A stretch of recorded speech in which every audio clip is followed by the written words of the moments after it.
treatment plan that actually works. It's awesome. If I were you, and you're like me, I'd give them a call today, 615-208-9090, or go to TennesseeMen'sClinic.com. If you're like most guys, they'll make it happen for you too. Visit our website to learn more, including side effects, treatments extra, results vary. Your company's hiring. Who isn't? We would love to show you how to use 1025 The Game to attract and retain employees. We can also help you find the exact person you're looking for with a targeted digital campaign. You can trust our team to help you build your team.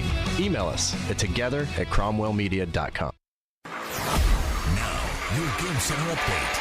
This Game Center update is brought to you by Gary Force Acura, proud sponsor of your Nashville Predators. This is Nick Frazier. The Nashville Predators are back on the ice tonight as they look to finish up their long road trip with a win in Winnipeg. The Preds have 28 all-time wins against the Jets and 11 wins on the road. It's the Preds' first divisional game of the season. Leading goal scorer on the Preds, Ryan O'Reilly, has 7 points in the last 5 games with the team. Tune in tonight to 102.5 The Game as we get you ready with our pregame coverage at 6 with puck drop to follow at 7. And in the NBA, the Memphis Grizzlies lost to the Miami Heat last night 108-102. Standout player for the Grizzlies last night was Jaren Jackson Jr. with 28 points. The Grizzlies now fall to 1-7 on the season. And the Vanderbilt women's basketball team is coming off a huge win over Kennesaw State as the Commodores play tonight against UT Martin at 5:30. You can listen to the game on 94.9 The Fan.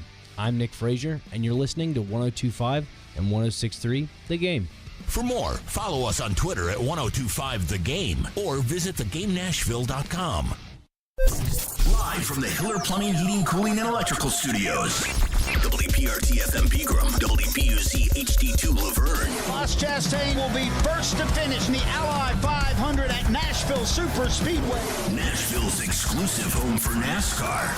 1025 and 1063. Checkered flag is in the air. Man, this is a win in the cup race. The Game. A Cromwell Media Station.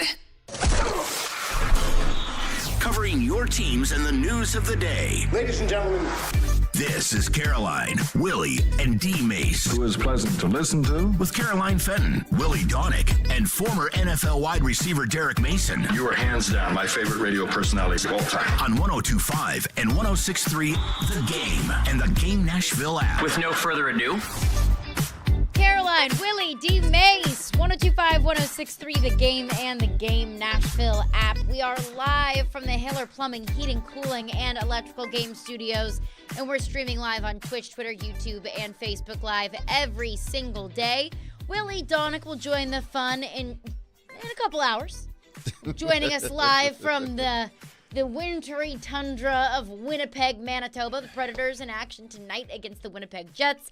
Puck drop at 7 o'clock. We'll have all of your pregame coverage starting at 6 o'clock right here on 1025 The Game. But D-Mase is here. D-Mase, how we doing? Hey, I'm doing well. Felt good this morning, even though it seems like it's a little bit overcast. Kind of a nicky day. Yeah, That's but right. it's still warm. It's warm. It's not as warm as it was yesterday, but it's still warm. So, well, hopefully, the Titans can be warm like the weather was the last 2 days as they go down to Tampa. And hopefully they can pick up a victory. Start a hot streak.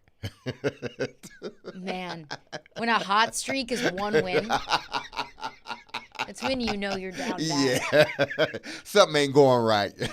When it's week 10 and you're searching for your first road victory of the season. Yes, that's never good. It's deflating. When you're so lopsided. You played well against the Falcons. Then you come back and go on the road against the Pittsburgh Steelers, and the defense just basically, get as I put it, out technique by the Pittsburgh Steelers. And now it's not like you can come home, regroup, patch up your wounds, and say, you know what? At least this week we will be in front of our home crowd. No, you can't say that. Once again, you got to go on the road where you have been not a good team, offensively, defensively. You just haven't been the same team you are when you're at home. And, that could be several different factors. But they need to figure out why they are, they seem to be a good team, not a great team, but a good team at home, but just a abysmal on the road. It's I can see if there were injuries, like when you played at home, then you went on the road and there were some injuries in specific games and you end up losing those games. But it hadn't been that way. Yeah, they had a few injuries, but no more injuries than they had when they played at home the next following week. So I don't know what's going on with this team in regards to the home record and the away record. And really, compared to the last 2 seasons, and I know that might not be the fairest comparison because you were the most injured team in the league for 2 years in a row the last 2 years, but injuries really haven't been that big of a problem for this team. No, not at all. Not as much as it has been the previous 2 seasons. Again, which is not saying much, because injuries plagued this team so badly. And I know that I understand that I'm saying that injuries haven't been that big of a problem after your starting quarterback got injured. But it seemed like the past 2 seasons, you just simply could not catch a break injury-wise. And so many times it was soft tissue injuries. So many times it was just football injuries. And things like what Chris Hubbard is dealing with in concussion protocol. That's a football injury. Yeah. That's something that any player in the league is susceptible to. The soft tissue injuries, the things that really were plaguing this team so much the past 2 years, the hamstrings, the muscle tears, the muscle pulls, those haven't been nearly as big of an issue. You're not going to eliminate them completely. It's football. But they haven't hurt this team, no pun intended, as much as it has the last 2 seasons. So you can't even use injuries as an excuse for, okay, well, we were down X number of starters in this game. We really didn't give ourselves much of a chance. Like, look at the Titans game against the Cowboys last season. You were injured. Derrick Henry didn't play. Jeffrey Simmons didn't play. You looked at that game and thought, I'm probably not going to win this one. We're not really giving ourselves a fighting chance. So injuries, I don't think, should be an excuse for the road woes. No, it shouldn't be. You look at the first game of the season, I think they were pretty much healthy. Everyone is pretty much healthy at the beginning of the year unless you've had some injuries during the preseason. But these teams are very conscious nowadays about how much they're going to play their starters in the preseason. So they will not enter the season, a hurt or beat-up team. So you look at the first game of the season and say, well, they were relatively healthy. And they end up losing a close game, a 1-point game. You go to Cleveland. I don't think there were any major injuries in that game. And you just played horrendously. Cleveland just beat you up. And then the Indianapolis Colts and the Baltimore Ravens and the Pittsburgh Steelers. Yes, you lost your quarterback at the third quarter of the Ravens game, I believe. But before that, you were fairly healthy. And then you go down to Pittsburgh and you come home and you beat the Falcons, minus your quarterback, but then you lose 4 days later with basically everybody intact. It's an away game. And I know we can say, well, it was a short week, young quarterback, but the quarterback played pretty good. Yeah. So you can't use the excuse of young quarterback, short week against a Pittsburgh Steelers team that loves to disguise things and be multiple on defense. He handled that pretty well. It was everybody else that didn't hold up their end of the bargain. More importantly, the defensive line. So, a lot of times, the saying in the NFL is defense travels. It's hard at times for offenses because of the crowd noise, whatnot, and those tackles being able to hear.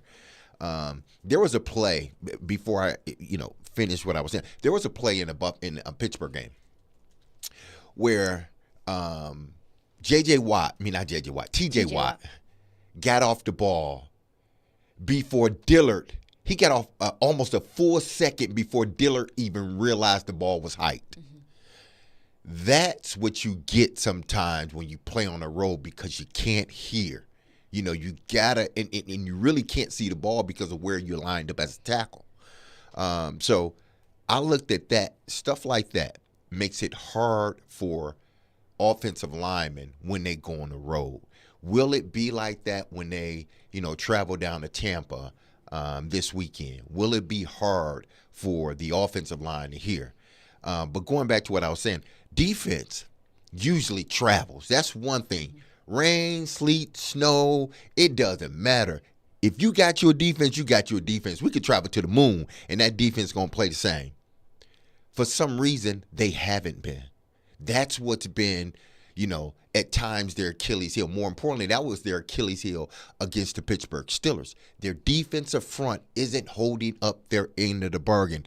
They didn't hold it up against Pittsburgh. They didn't really hold it up against the Ravens, stopping the run. And they definitely didn't hold up against Indianapolis. Mm-hmm. When you have a team that's built the way the Tennessee Titans are built, that pride themselves on defense, that defense is the one thing you believe will travel anywhere and play the way they're supposed to play. And right now, they're not doing that, which gives them a disadvantage on the road.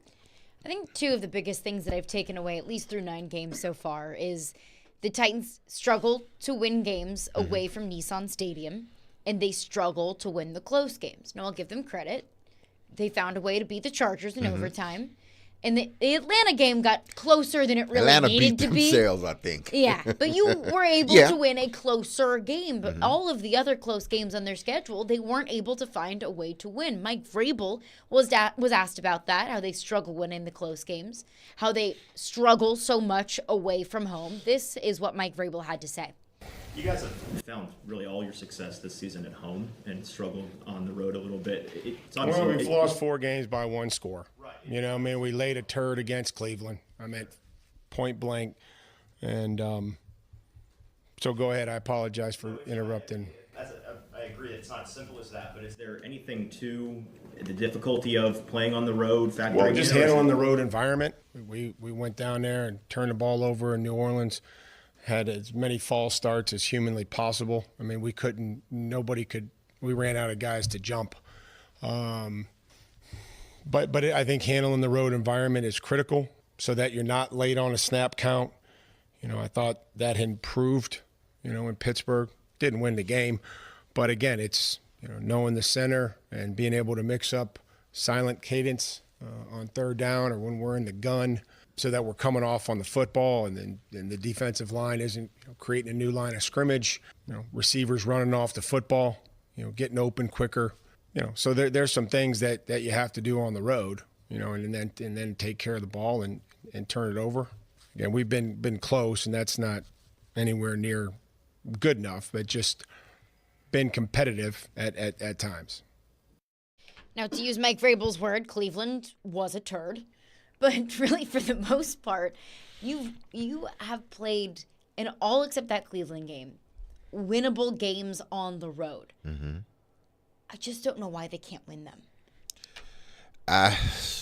Is it the O-line? Is it the defense? Is it penalties, turning the ball over, everything? It's It's a combination of everything. And, I'm tired of this from any and everybody. I'm tired of this. We lost close games. Damn it, you lost. I don't care if you lost by 1 or 21 that or 41. That almost makes it hurt worse. You lost games. You don't know how to win close games. You were the master a few years ago at winning close games. You had figured out the cheat code at winning close games.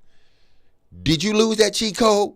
Because the game ain't changed. The game is still the same. Mm-hmm. And you cannot win these close. I don't want to hear about close games anymore.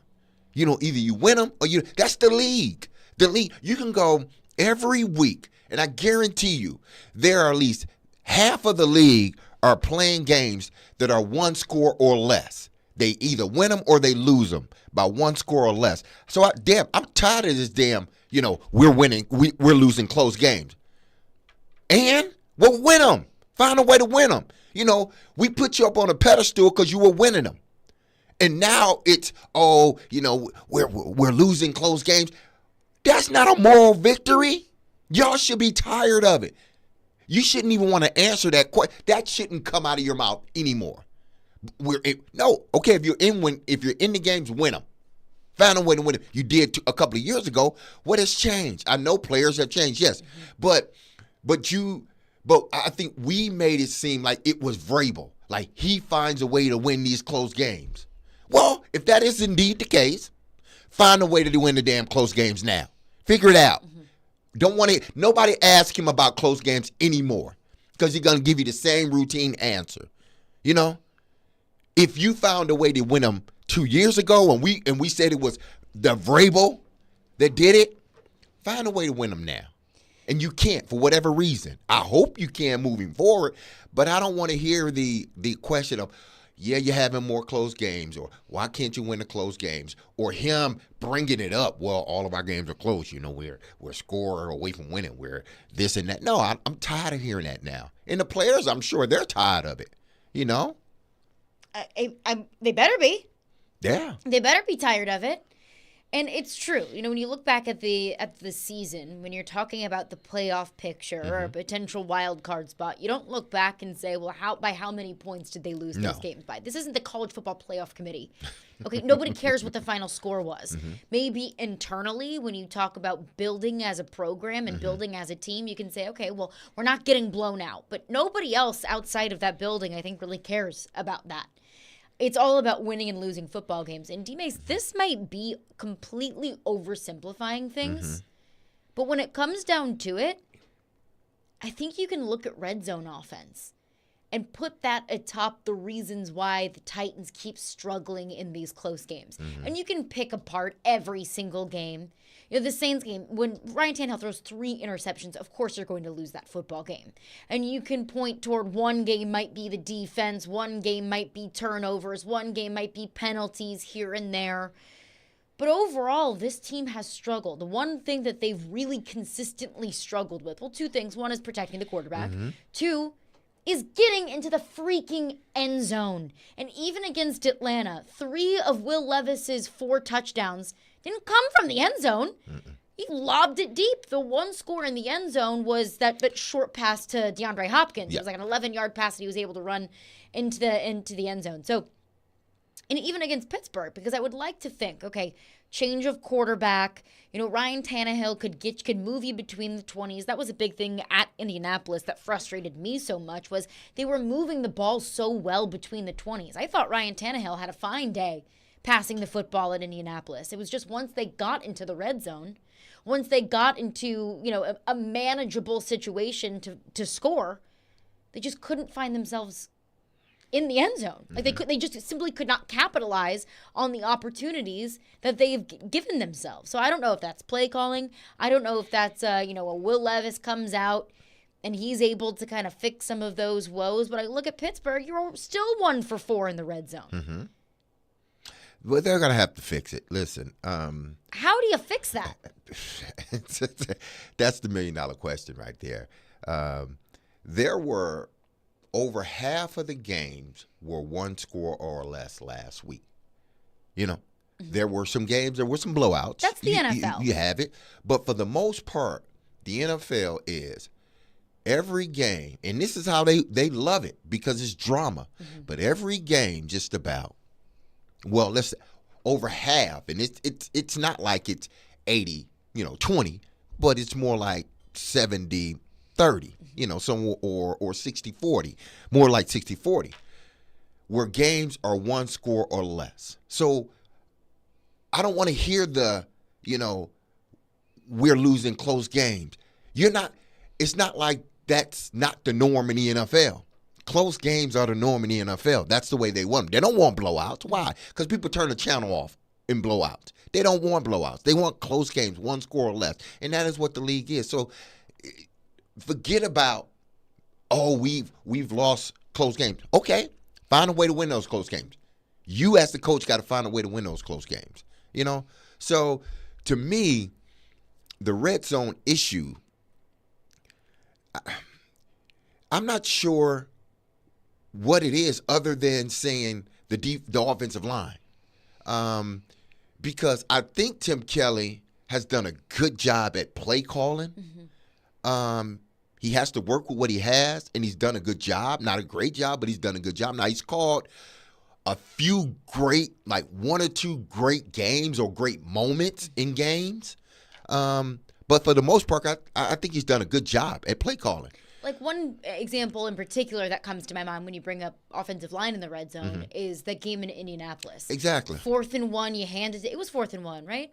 I believe it was. I believe it was 4th down. Okay. Derrick Henry gets the ball, and he just gets smacked in the mouth right at the line of scrimmage because there's nobody there blocking for him.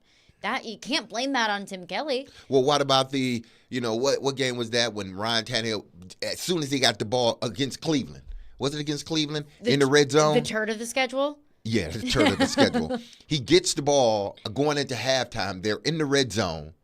And as soon as he gets the ball, he gets sacked. Mm-hmm. Now they're pushed outside of the red zone, and they're pushed out of field goal range. That was when Mike Vrabel decided not to kick it. Exactly. Yeah. So to me, that I guess it's easy. It's easy to say it's the offense. That's the easy thing to say, or the glaring thing, or the easy fruit to pick, the offensive line. But there might be some truth to that.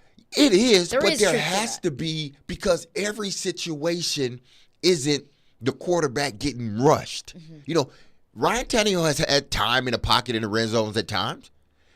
Will Levis has had time in the red zone to throw the football.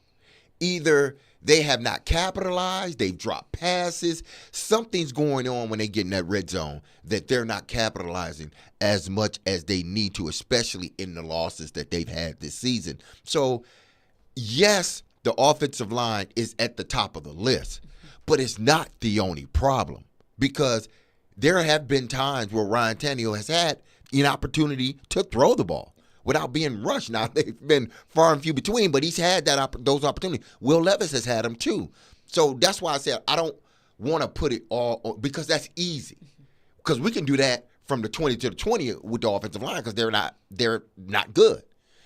But they find a way to move the ball down the field. Why can't now they get the ball inside the end zone? And here's the most depressing thing about that to me, D-Mase, is if you don't know the problem, how are you going to fix it? And if we look at one problem that we feel confident in identifying in the offensive line, you're not going to fix that this year. You can't fix that this year. That's a problem that you have to fix in the draft. Mm-hmm. That's a problem that you have to fix in free agency. That's not just some sort of play calling or scheme issue, or if this guy just can get healthy and come back, we'll feel a whole lot better about the situation. No. That's it. Right now, that's what you got. Yeah, you are going to the dance with this individual. So you leaving with this individual. This is what you got. You don't get to switch up. Exactly. You don't get to switch up at midstream. You got to go with the person. You got to leave with the person. And that's where the Titans are. It's frustrating when you look at other teams and how, I'm not going to say how easy they make it look, because every team has their problem. I guarantee if we were in another market, there would be some type of problem with something, in regards to a team, whether it be red zone, third down, or whatnot. Everybody's got their issues. But it's just, it amazes me how some teams can, even though I look at the LA Rams, let's say last year, even before Cooper Kupp got injured. They always, even though everyone in the building, all 60-something thousand people knew Cooper Kupp is getting the ball in the red zone. It still worked. It still worked. That's what I'm saying. Tim Kelly has to find out a way. How do I scheme D-Hop open? Mm-hmm. We're to a point right now where Traylon, damn it, he hasn't given us much because of injury, and then he's just been inconsistent. So I still have hope in him, but now we're turning our direction. I still believe in the kid, but I'm just turning my direction towards something else now. I need to put you on the back burner right now. Absolutely. I believe you're going to come around, but I need to put you on the back burner right now. They got to find a way to say, damn it, there's two people we're getting the ball to, first and foremost. Derrick Henry and DeAndre Hopkins. However we do it, we're going to find a way to scheme both of those guys open. And then the third person is Tajay Spears. If he's in there, we got to find a way to scheme these three. These are the only three people I'm worried about. If the other guys, if y'all get open, if they're not open, great, we'll throw you the ball. You better catch it. Nick Westbrook-Akine, even though I love you, Nick Westbrook-Akine, you got to catch that ball in Baltimore. I mean, in London. Uh-huh. But there has to be a concerted effort right now to make sure that every time they get down there, they throw the ball to D-Hop at least once in the end zone in the red zone. They have to. This is what he prides himself on, a big body guy that catches everything. Mm-hmm. Just, if it's one-on-one, I don't care what the coverage is, throw it to him. Throw it in a space where he can get it. You have that. He has that much trust in D-Hop, I believe now Will Levis does because of what he did for him in the first game and in the last game they played. Will Levis throw the ball to him every time in the red zone. If you see one-on-one or you see him in the slot, look to him first, look to him second, and if he ain't open, then you go to somebody else or you run the football. Because, damn it, they need someone to make plays inside the red zone. And to me, he's the guy. You brought him here for $17 million, and you have not tested him in the red zone. You have not given him an opportunity other than a shallow cross. Mm-hmm. But every other time, it seems like you're not doing the things necessary to get him in a position and just let him make a play. And isn't that what we all thought he was really brought in here to do? That's what I thought he was brought out. Be your red zone weapon? Maybe before week 8? And even in week 8, it really wasn't the red zone. It was just... I mean, 2 of his 3 scores... Exactly, was outside the red zone. Outside the red zone. So Tim Kelly has... And I know he is. I'm not saying anything, again.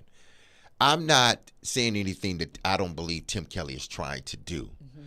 But man, oh man, I think that needs to be your number one priority this week. How do we get him the ball in the red zone? And how many times can we get it to him? It's been tough to watch the Titans struggle in 2 big areas. 1, winning close games, and 2, winning away from Nissan Stadium. But they'll have that opportunity this weekend on the road at Tampa Bay. So coming up next, I want to get into what are fair expectations for Will Levis to win this game in Tampa Bay. And are the Titans setting him up for success to win that game in Tampa Bay? What do they need to do to set up a young rookie quarterback to win their first game away from home? We'll get into that coming up next. Caroline, Willy, D-Mase. We're brought to you by Zen Sports. Start earning cash rewards on your bets today. Gambling problem? Call 1-800-889-9789. Terms and conditions apply. Must be 21 or older and in Tennessee to bet. Are you always on the go? We've got you covered. Download the Game Nashville app from your app store and listen to us wherever you are. Robbie Stanley, Joe Rexroad. It's Chase McKay. Caroline, Willy, D-Mase. Dominic Company. We are Nashville's best sports talk. Good station. I listen to it all the time. 102.5 and 106.3 The Game and the Game Nashville app. Look, we all know that moving isn't very fun. We've all done it. We've all been there. It's stressful, but it really does not have to be. Caroline Fenton here for my friends at Black Tie Moving, and their trained and dedicated team at Black Tie Moving is there to ensure that they take the stress out of the moving process. And I can personally attest to that because I moved with Black Tie Moving over the summer, and it was truly, honestly, the easiest moving experience that I have ever had. From the very beginning of the process, when I had a phone call with a local professional moving consultant where I got a free estimate and they laid out exactly what I could expect on my moving day. And what I got was great customer service. What I got was movers that were so respectful and kind and accommodating on my moving day. So visit blacktiemoving.com or call 615-437-8401. I cannot recommend them enough. That phone number is 615-437-8401, and be sure to mention the promo code GAME, G-A-M-E, to score 10% off of your next move. Then sit back and enjoy the best move of your life. You know that feeling you get when your team goes big? You can get that same feeling on Zen Sports. When you sign up for a Zen Sports account, you will receive up to a $1,000 no-danger first wager. That's right. When you place your first bet in Zen Sports, you can be reimbursed for the amount of your first bet up to a $1,000 maximum if the bet loses. No other sportsbook will offer you a premier sports betting experience with 24/7 customer support and faster withdrawals like Zen Sports. Zen Sports. Betting just got better. Gambling problem? Call 1-800-889-9789. Terms and conditions apply. Must be 21 and up and in Tennessee to bet. My foster parents didn't just teach me to fish. They taught me that persistence and patience pay off. They didn't just teach me to bake the perfect birthday cake. They also taught me to measure and meet my own potential. They didn't just teach me to garden. They taught me to plant seeds and watch them grow. And they didn't just teach me to walk.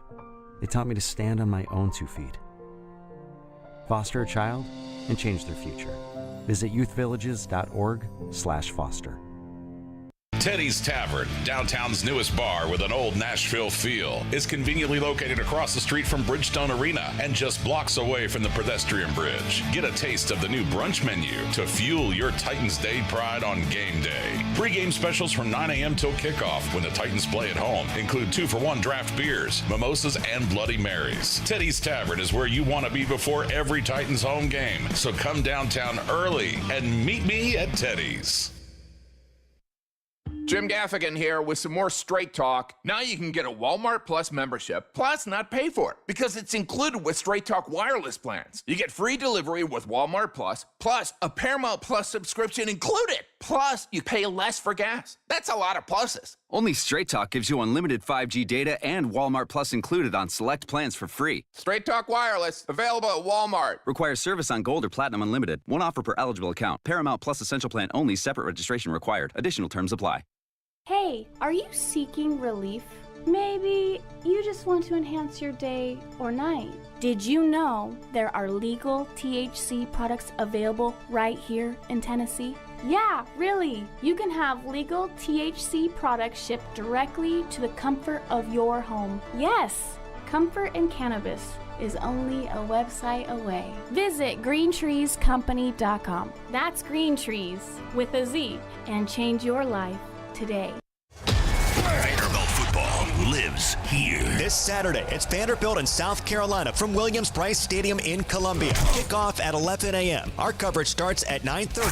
Your home for the Commodores is 102.5 and 106.3 The Game and the Game Nashville app. Hey Nashville, it's Max Kellerman, and you're listening to Nashville's best sports talk, ESPN 102.5 The Game. Handle mistakes or coaching points when coach was kind of pointed out things he could do better. Hopefully, like every other player, acknowledge it, and you can be frustrated, and but you don't have a whole lot of time.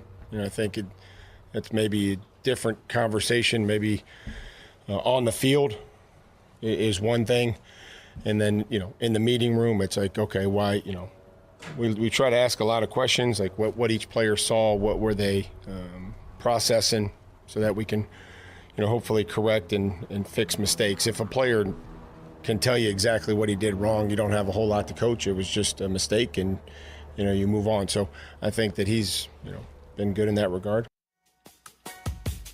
That was Mike Vrabel yesterday in his press conference on how he's seen Will Levis develop over the past couple of weeks. You can tune into 93.3 Classic Hits tonight for MTSU men's basketball. The Blue Raiders will take on Stephen F. Austin tonight at the Murphy Center with pregame beginning at 6 o'clock, and tip-off is at 6:30 p.m.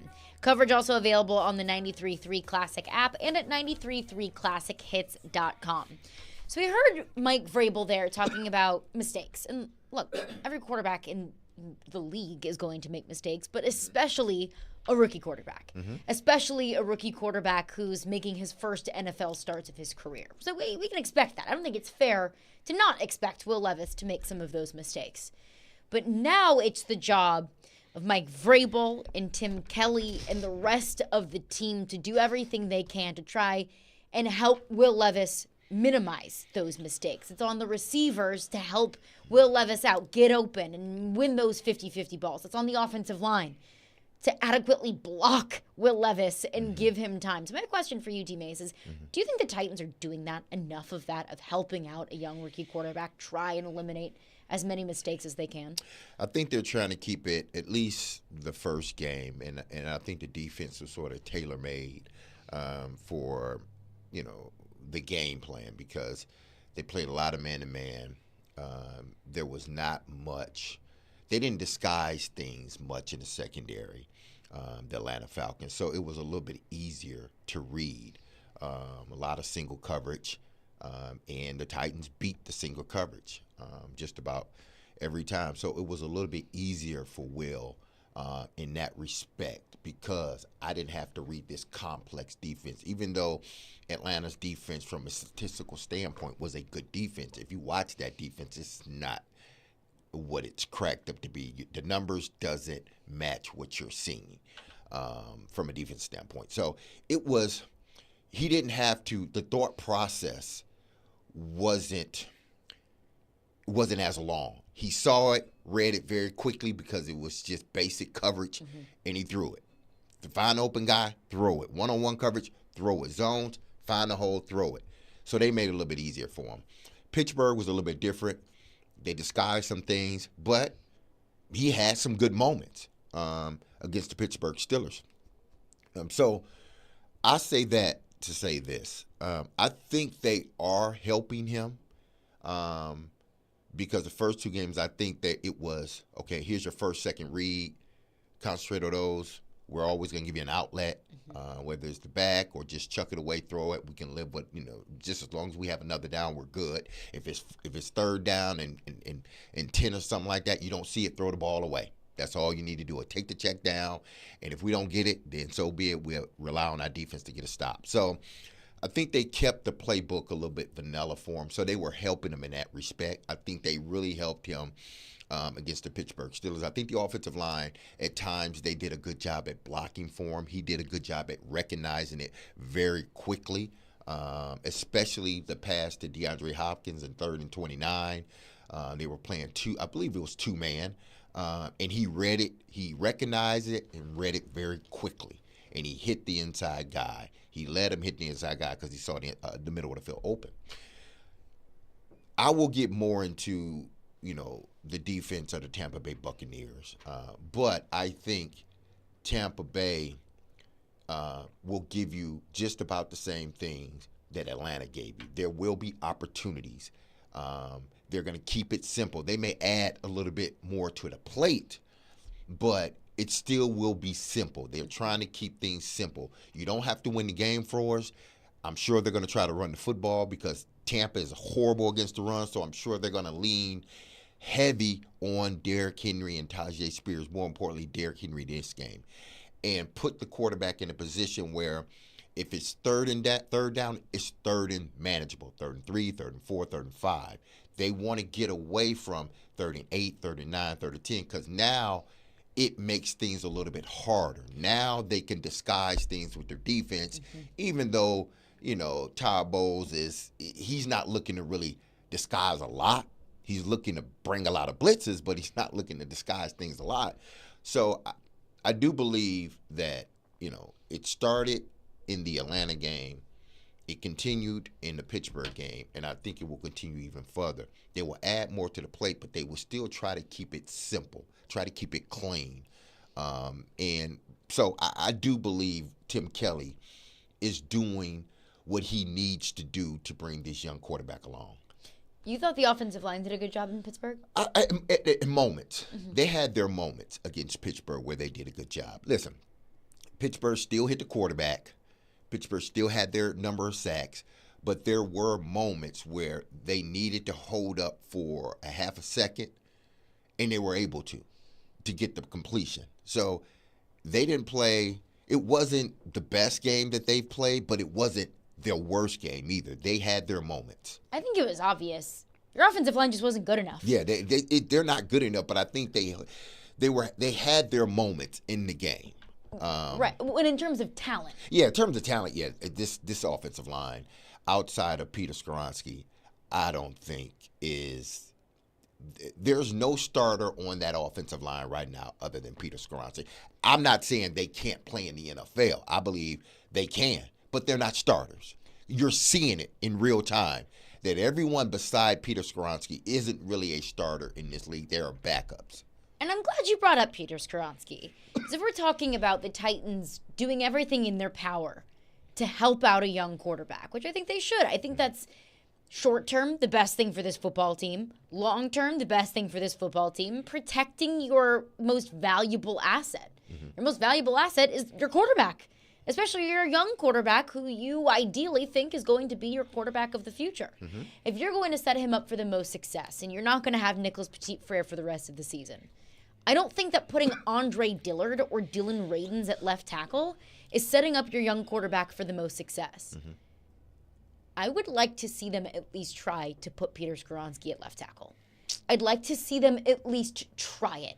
And if they want him to be a left guard for the future, then fine. You can always put him back at left guard. And I'm always a proponent for minimize shuffling on the offensive line as much as possible, because it's like a domino. It's like the game of Jenga. You pull out one block, well, that affects the rest of the blocks. I totally understand that.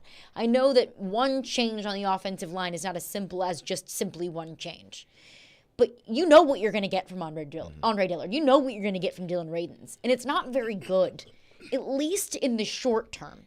If you can try and get the most out of this offensive line, put your most talented offensive lineman at the most important spot on the line. Move him back to left guard. If he looks awful, or if you want to put him back at left guard and you feel like you have a better option at left tackle, totally move him back. I just want to see them try. I get it. I'm sure there are a bunch of people that, like you, are saying, just throw the guy out of left tackle, just see what he can do. And I know it's not that simple. I get that. It's not that simple, and it may take him a little bit longer. If you throw him out there now, he may not ever get comfortable this year at the left tackle position. I was listening to Elliot Friedman's podcast before we. As I was coming here to work. Who will join us at 1 o'clock? He will join us at 1. And there are things going on up in Edmonton, and with head coach and all this other stuff. And he said, one GM told him a long time ago, owner GM, he said, listen, I don't want to hear about fire the head coach. I want to hear about who and what is going to make us better. Let's figure that out first. Then we can fire the coach, because if we fire the coach and don't have a what or who, then we're back in the same spot that we're in. It's the same thing with the offensive line. Show me a what and a who that's going to make that guard position better once we transfer him, to the tackle. If we don't have a what and a who, then we just got to leave him there. I know it sounds simple, just moving the tackle and see how it works, but when things sound that simple, they're really not that simple. But I'm not going to let who's going to fill in at left guard stop me from trying to improve a more important position, which is left tackle. Okay, but what is the quickest way to the quarterback? On the inside. Absolutely. I understand. And I know that there's some interior defensive linemen in this league that are nasty. Yeah, you got to solidify the league. I think I said this before a while back, like a year back. I said the NFL, the offensive line coaches are now starting to figure this thing out a little bit, and GMs are. You have your most dominant pass rush. It used to be, okay, let's put him on the edge and let him rush. So, hence, we needed one of the better. And you still need a great tackle. You still need a really good tackle in this league, both the left and the right. That's why they're the highest paid offensive linemen. Because they move these guys from one side to the other. So you just can't say, I need a left tackle without addressing the right tackle too. But this league has figured out offensively that, okay, quarterbacks, what do they want to do the most? Step up in the pocket and be able to follow through on the throw. If they can't step up in the pocket and follow through on a throw, they get very irritated and they get impatient. When we would play the New England Patriots, our thing was, do not let Tom Brady step up in the pocket, because if he steps up in the pocket, he's going to kill you each time. Make him go side to side. That's the best. Make him go side to side. Make him uncomfortable. Yeah, make him uncomfortable. If you don't make that quarterback uncomfortable, if he feels he could step up in the pocket and deliver, he's good. He knows how to navigate the outside now. Now, it's not going to happen every time, because you just got those ends that are just damn good. But I would rather, as a quarterback, see those ends coming off, step up in the pocket and deliver down the field. If I can't step up in the pocket and deliver down the field, my whole game's shot. Especially if I'm an older quarterback, my whole game's shot. So, again, I go back to this. Give me a who and a what before I move him out to left tackle. And I'm sure that is what Vrabel and everybody else is thinking. If we are going to move him to left tackle, give me a who and a what that is going to make this guard position. Because right now we're good at guard with Peter. Yes, we are struggling at left tackle. But if I move him to left tackle, and what if he doesn't play the way that everybody thinks he's going to play? Now we got two problems. Move him back to guard. The guard and the tackle. You move him back to guard. But you can't keep going back and forth. Can't keep going. This, to me, I understand what you're saying, Caroline, because you, like a lot of other people, believe, okay, just put in a sense, you're right. tackle in college. Yeah, it's not like it's a completely new position. Exactly, but it's new in the regards NFL. to the NFL. Yes, and it's obviously going to be much more difficult going up against NFL pass rushers. But I look at it like, if you have Andre Dillard at left tackle, what's it going to be? Awful. Like exactly how we've seen all season long. Andre Dillard is not a starting left tackle in the league. No, we know what we're going to get. He's not. What's the worst thing that's going to happen if you move Peter Skoronski at left tackle? You get bull rushed to the inside, and then your quarterback can't step up in the pocket. And You're getting bull rushed anyways. I would rather. At least you tried. I know, but I would put Peter. Just leave him here for the rest of the season. I mean, unless there's another injury and you're forced, in which they may have to. But if they're not forced, if the offensive line continues down this trend, they may be forced to. They may be forced. D-Mase, get that stretch ready. Give me that look. What's it looking like? Nah, bro. D-Mase is going to get his hand in the dirt. You don't want to play the offensive line in high school. I was utility, not high school. Grade school. Oh, grade school. Different. High school, I was linebacker. I think you still got it. I think you still got it. Me? Stop. You could put on a few LBs over the weekend. Exactly. Hey, somebody better take me to a potluck dinner. Yeah. That's it. Protein shakes for Nick Ask Frazier Jeff the right rest there of on the the desk there, D-Mase. What's Jeff got to say about it? D-Mase has a collection of bobbleheads. Jeff would probably say, we could put Kenny Britt out there. We could put Cook out there.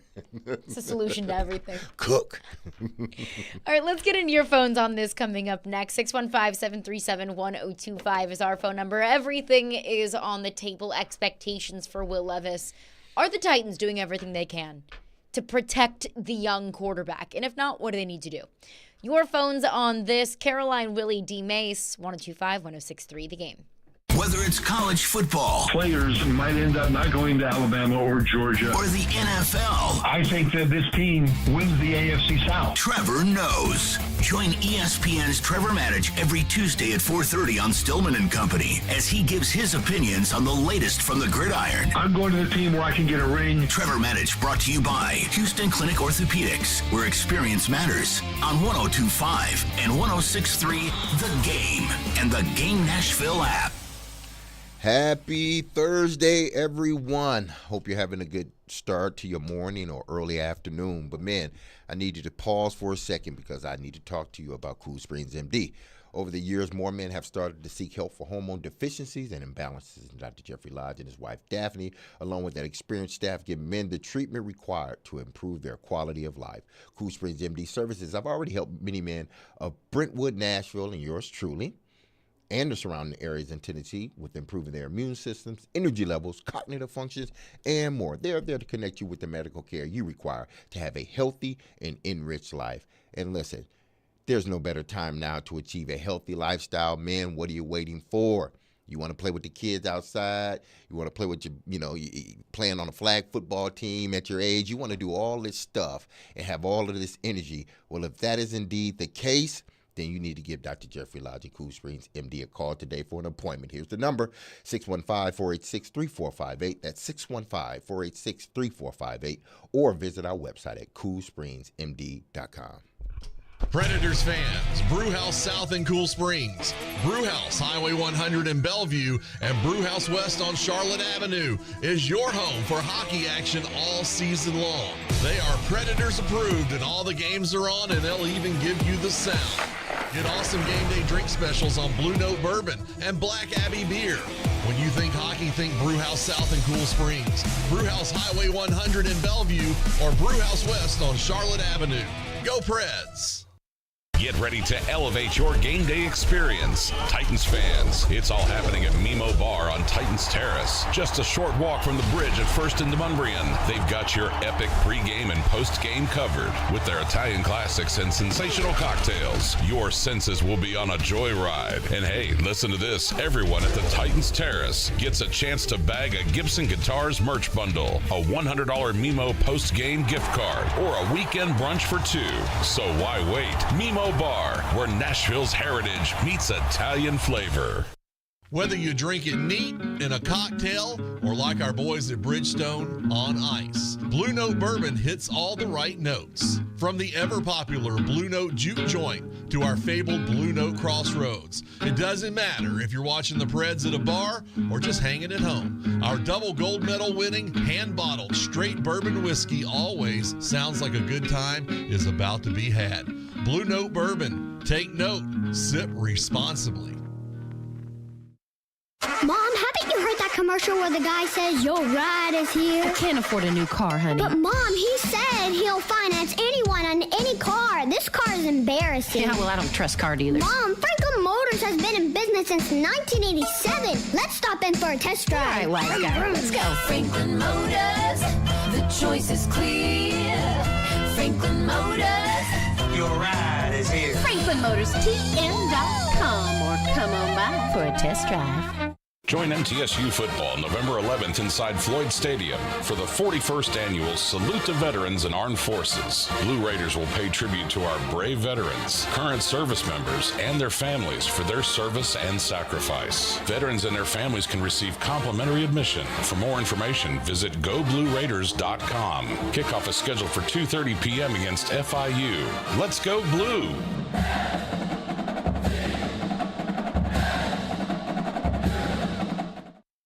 They're homegrown in Nashville, discussing the biggest topics in the SEC. The fans are going to want the rivalries to stick around. They've lost to Alabama every year. The NFL. What if all the top three quarterbacks went 1, 2, 3? You've got to draft your guy at 2. And anything in between. From thinking we know everything to then forgetting about everything we thought we knew the day before. They're Jonathan Hutton and Chad Withrow on Outkick's Hot Mic. Out of the gates, ready to go. Weekdays from 2 to 5 on 94.9 The Fan and The Fan app.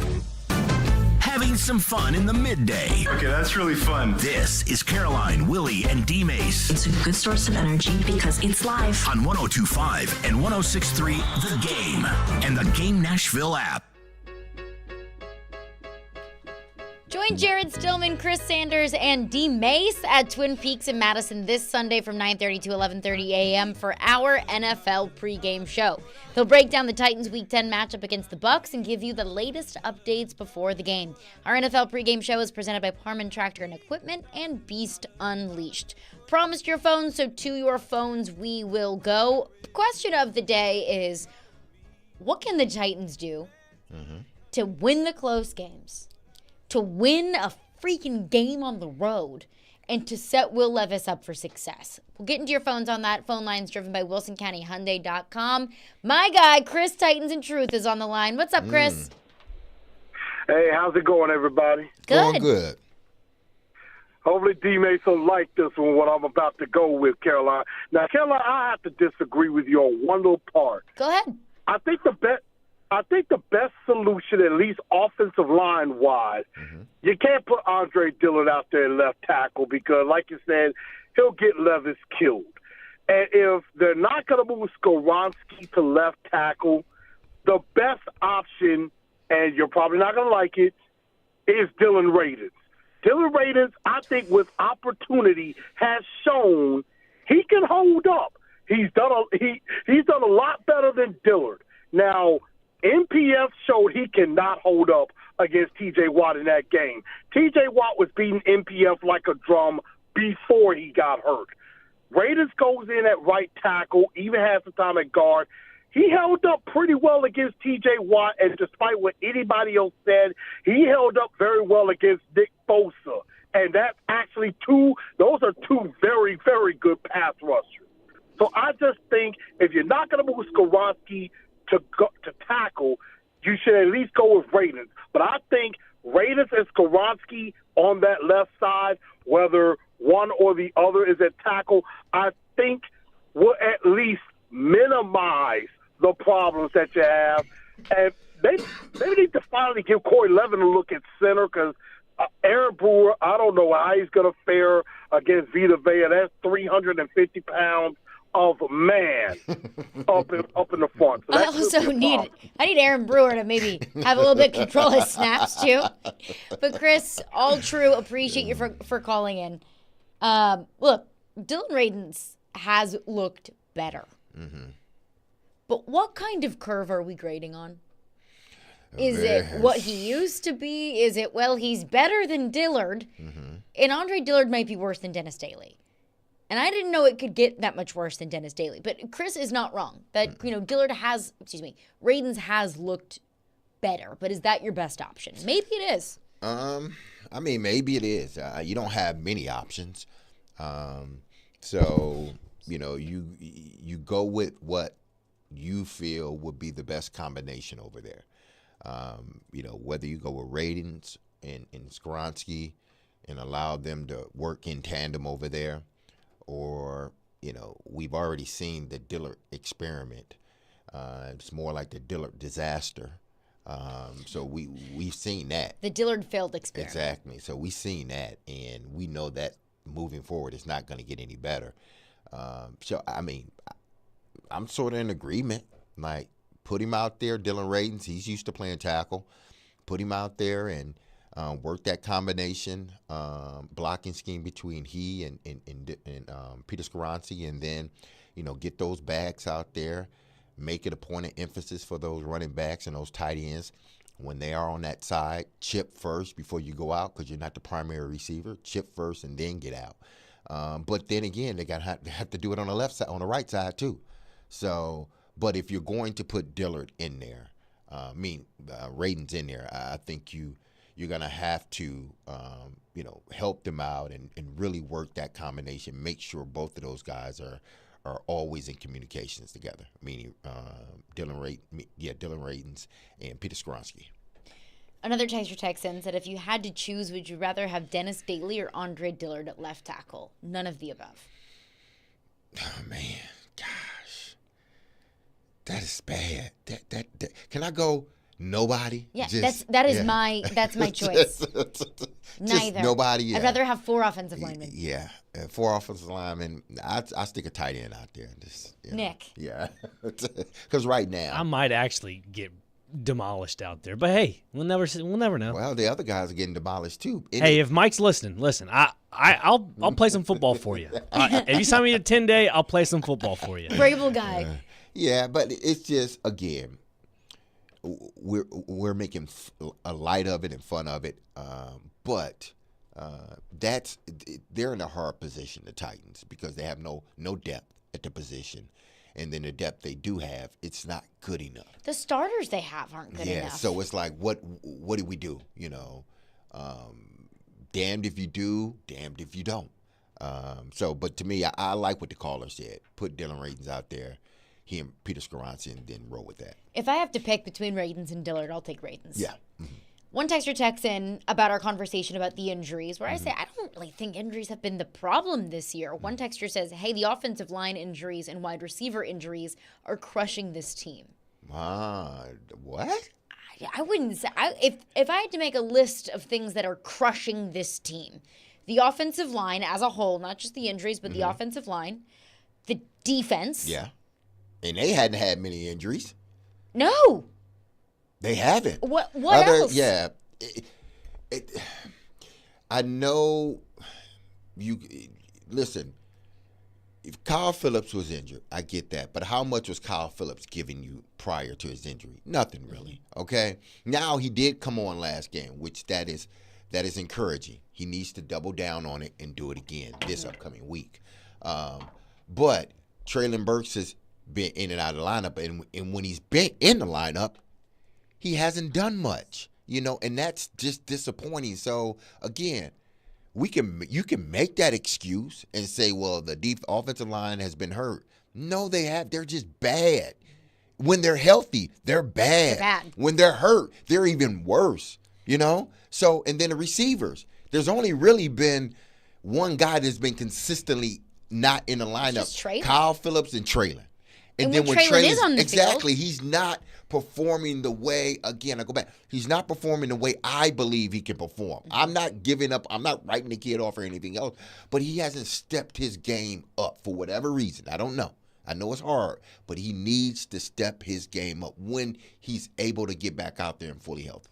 We'll get back into what the Titans can do to get their first road victory of the season. But first, let's pick some underdogs. Caroline, Willy, D-Mase, 102.5, 106.3 The Game. ElectronicExpress.com. We make it happen. SEC basketball lives right here in Nashville, and you don't want to miss out as the Vanderbilt Commodores tip off the season. With a variety of budget-friendly ticket options, you can be there for all of the Memorial magic. Led by SEC Coach of the Year Jerry Stackhouse, the men's team hosts home games against Tennessee, Kentucky, Alabama, and a whole lot more. And Coach Shea Ralph and the women's squad will take the court against the likes of LSU, Tennessee, and Ole Miss. For tickets or more information, go to VUCommodores.com or call 877-44-VANDY. Get ready for a magical holiday experience at Belle Meade Historic Site and Winery. Join us for our free holiday open house Thursday, November 16th from 5 till 8 p.m. Meet Santa and Mrs. Claus, tour our enchanting mansion, and delight in holiday crafts and activities for the whole family. Treat yourself with our renowned wines and bourbon from Belle Meade Winery and savor foods from the Belle Meade Meat and 3. Let's create cherished memories that will last a lifetime at Belle Meade Historic Site and Winery. Only 7 miles from downtown Nashville. Reserve online at visitbelmeade.com. Mark your calendars, Nashville. This Veterans Day, step back in time at Centennial Park. The Kiwanis Club is hosting a World War I remembrance. Hear from historical architect Kem Hinton, Colonel Stephen Todd, and actress Jennifer O'Neill, a staunch veteran advocate. Join us at the Mother Monument November 11th at 1 p.m. Then step back in time with a World War I reenactment camp by the 9th Kentucky Infantry Regiment. And don't forget, food trucks will be on site for your appetite. Remember, honor, celebrate. This Saturday, 1 p.m., join the Kiwanis Club of Nashville, a community pillar since 1916, for a Veterans Day celebration. Witness history come alive in Centennial Park. Don't miss it this November 11th. The Kiwanis Club, anchoring community, celebrating valor. Actor portrayal, based on a real patient experience. I'm Mike. I'm a husband, proud father of 2, work my butt off 6 days a week, some nights too. When my family or my company needs me to make it happen, I make it happen. But a few months ago, I started having trouble making it happen, in the bedroom. I tried some pills online, but they didn't work. Honestly, I thought about throwing in the towel on my sex life, but I'm not that old. I still want to enjoy intimacy with my wife. Like that poet said, I don't want to just go gently into that good night. So I went to the Tennessee Men's Clinic in Franklin. Got some lab work done, was prescribed some meds, and wow, it made it happen. I can't say enough about them. Their providers took care of me, followed up, and made sure I had a treatment plan that actually works. It's awesome. If I were you, and you're like me, I'd give them a call today, 615-208-9090, or go to TennesseeMen'sClinic.com. If you're like most guys, they'll make it happen for you too. Visit our website to learn more, including side effects, treatments extra. Results vary. The Game text line is driven by Wilson County Hyundai. Online at wilsoncountyhyundai.com. Be a part of the conversation. Call or text the Game at 615-737-1025. Now, your Game Center update. This is Nick Frazier. Yesterday, Ryan Tannehill spoke to the media about the quarterback change with Will Levis being the starter. Oh, it hits hard. Never been in this situation before, so, it hits hard. Never a situation that anyone wants to be in. But it's the situation I'm in, so got to walk through it. The Titans also released their injury report as Sean Murphy-Bunting, Azeez Al-Shaair, Treylon Burks, Daniel Brunskill, and Nicholas Petit-Frere all did not practice yesterday. Other news in the NFL, the Arizona Cardinals have activated quarterback Kyler Murray to the 53-man roster and running back James Conner set to return from the injured reserve list. In college basketball, the MTSU Blue Raiders take on Stephen F. Austin in the WAC and Conference USA Challenge. The Blue Raiders are coming off a 74-57 opening night win as they look to tally another win to their record. Tip-off is set for 7. You can listen to the game on 93.3 Classic Hits. I'm Nick Frazier, and you're listening to 102.5 and 106.3 The Game. For more, follow us on Twitter at 1025 The Game or visit theGameNashville.com. Live from the Hiller Plumbing, Heating, Cooling, and Electrical Studios. WPRT-FM Pegram, WPUC HD2 Laverne. Broadcasting on Alexa. I appreciate that. And other smart speakers. 1025 and 1063. And a score! You can run different offenses. The doors on the board. Off the field, on the field. The Game. A Cromwell Media Station. Covering your teams and the news of the day. Ladies and gentlemen, This is Caroline, Willy, and D-Mace. Who is pleasant to listen to. With Caroline Fenton, Willie Donick, and former NFL wide receiver Derek Mason. You are hands down my favorite radio personalities of all time. On 102.5 and 106.3, The Game, and the Game Nashville app. With no further ado, there's no need to fear. Underdog is here. Caroline, Willy, D-Mase, 102.5, 106.3, The Game, and the Game Nashville app. We're live from the Hiller Plumbing, Heating, Cooling, and Electrical Game Studios, and it is now time for Silly Underdog Picks. Now, our esteemed commissioner, Willy Donick, he is otherwise occupied in Winnipeg, so we will send it over to our interim commissioner, is that what we want to call him? The Suit. Hello. How we doing? Hey, Suit. I appreciate, Willie giving me the information in a timely manner. Usually that doesn't happen, but I got that. And we have a couple of things to pass on from the commissioner's office, but we will bring in the rest of the crew: Chris Sanders, Forever Titans wide receiver, and Kelly Holcomb.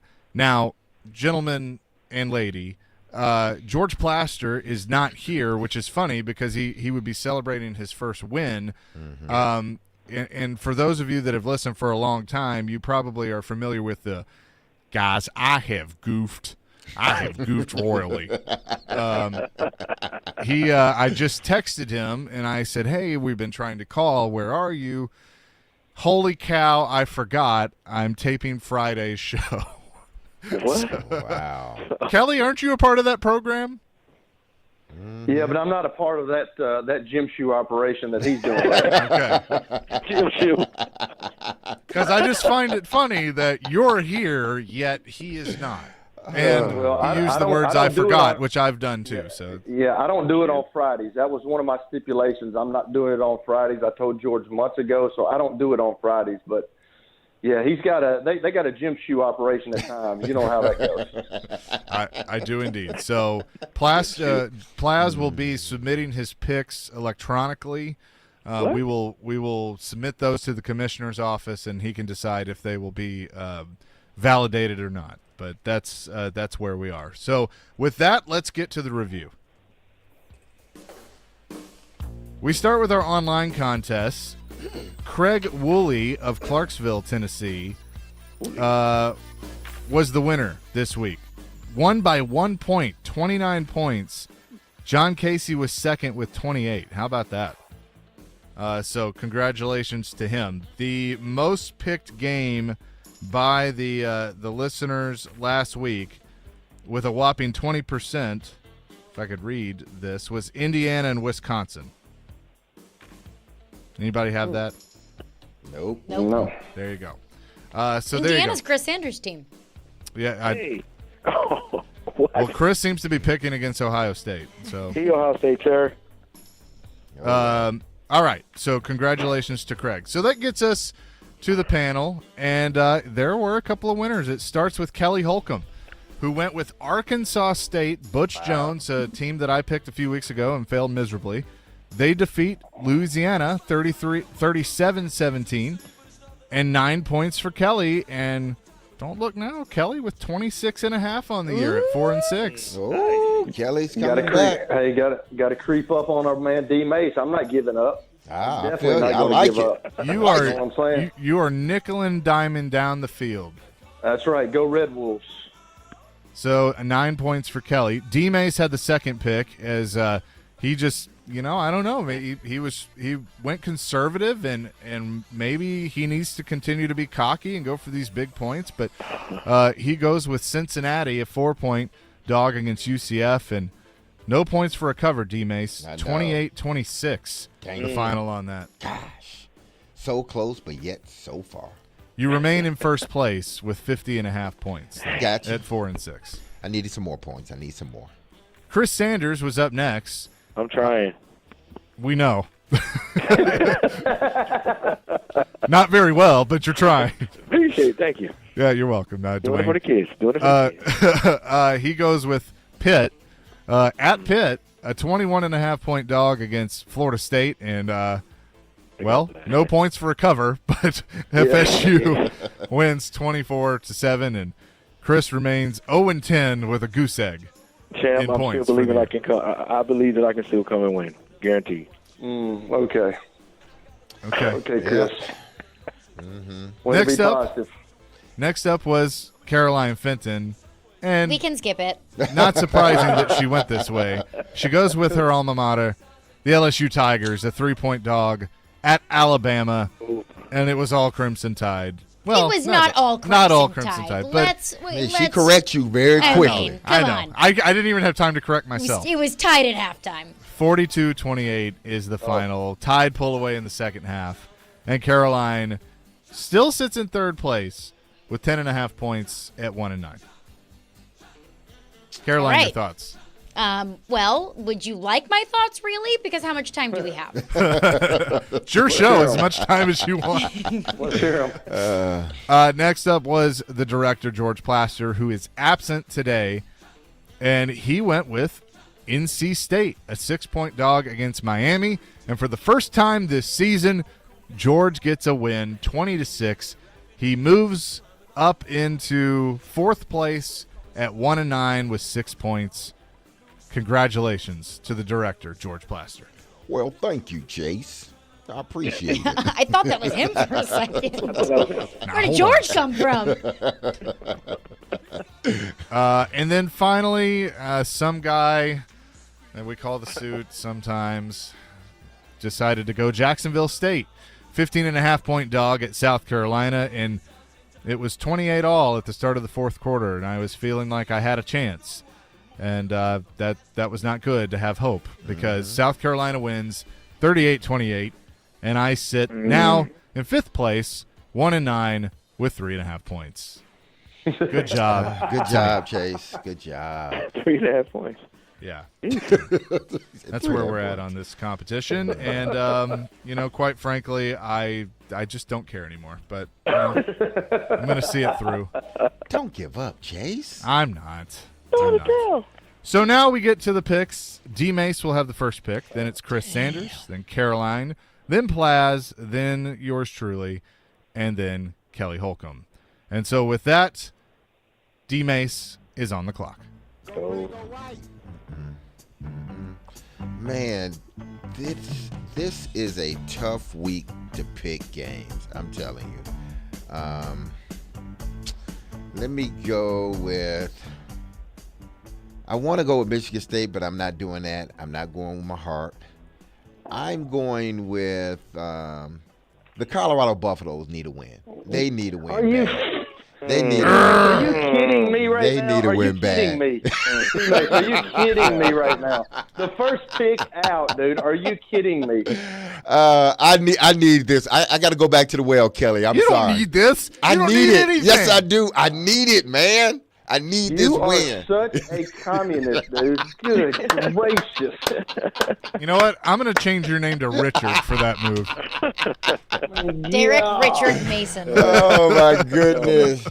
Man. All right. Colorado is due for a win. They need one. I don't know if it's going to happen, but they need a win. So give me the Buffs this week. Prime time. Shedeur, please give him enough time to throw a hitch, please. Bull junk. We now have the Colorado Buffaloes at home against Arizona. They are a 10-point dog. Wow. So Derek will get plus 10 for that as the 6-3 Arizona Wildcats head to Boulder to take on Prime Time, Coach Prime. Jeez. That leads us to Chris Sanders.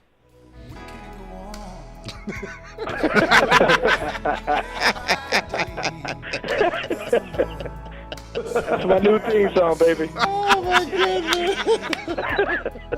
There are people dying. That's my new theme Chris song, can't baby. win a game. Oh, that's terrible. Hey, all right, here we go. This is my first win of the doggone competition. I'm going with UConn over James Madison. Oh, man. Mm-hmm. Okay, man, you gotta encourage me a little bit. Go, Chris. No, we don't. Woohoo! Gold star. Points here. UConn, a 25-point dog on the 46. road. I have 25. Okay. At James Madison. UConn at 1-8. James Madison at 9-0. So yeah, this should go well. Man, I wanted to hear Bruce Springsteen say in that song. Oh my goodness. We are the world. We are the children. Okay, so Chris, good luck with that. That leads us to Caroline Fenton. Tough to hear that song. It is. Very much so is. Okay, I'm going to go with Georgia Tech. Wreckham Tech over the Clemson Tigers. I think that Tyler from Spartanburg's magic that he created for Dabo this past week is short-lived. Give me the Yellow Jackets plus 14 in Clemson. All right. Well, you can hear from my displeasure that I might have had that one marked. But Georgia Tech, a 14.5-point dog on the road at Clemson. Both teams at 5-4. Kickoff tomorrow, Saturday at 11 a.m. on ABC. So Caroline will be able to watch that. And thank you very much for taking that pick. Anytime, Suit. That's what I'm here for. Yeah. That leads us to George Plaster.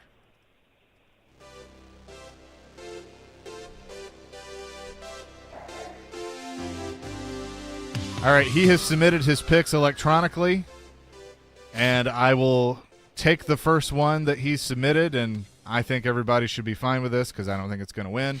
He is taking Kentucky plus 11 at home against Alabama. Yeah, good for him.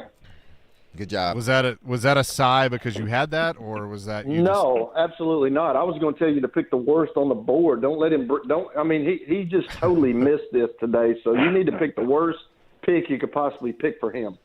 I know, but I decided to play honestly. So you're just over the competition altogether, Chase. I am. So Kentucky plus 11 against Alabama. That leads us to me. Which is? Oh, wow.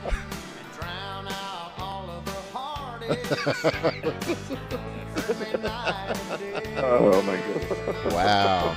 This is what we have come to, huh? That's right. Oh, the whiskey ain't working. That's right, Travis. And maybe this pick is influenced by whiskey. Who knows? Because at this point, screw it. Give me Vanderbilt plus 14. That was influenced by moonshine, not no damn whiskey. The hell? This is truly not caring anymore. That's what that is. Oh, my goodness. Getting 14 on the road in Columbia. Look, South Carolina's not good either. Like, these are two bad teams. Like, you never know what might happen. Willie B is not an easy place to play. No, it's not, but I don't know. I honestly, you took my pick, so don't put this on me. Yeah, it's all blame it on her. Goodness. So yeah, give me Vandy because why not? That leads us to Kelly Holcomb. We can skin a buck and run a trot line, and a country boy can survive. Country folks can survive. Country boy can survive. Country folks can survive.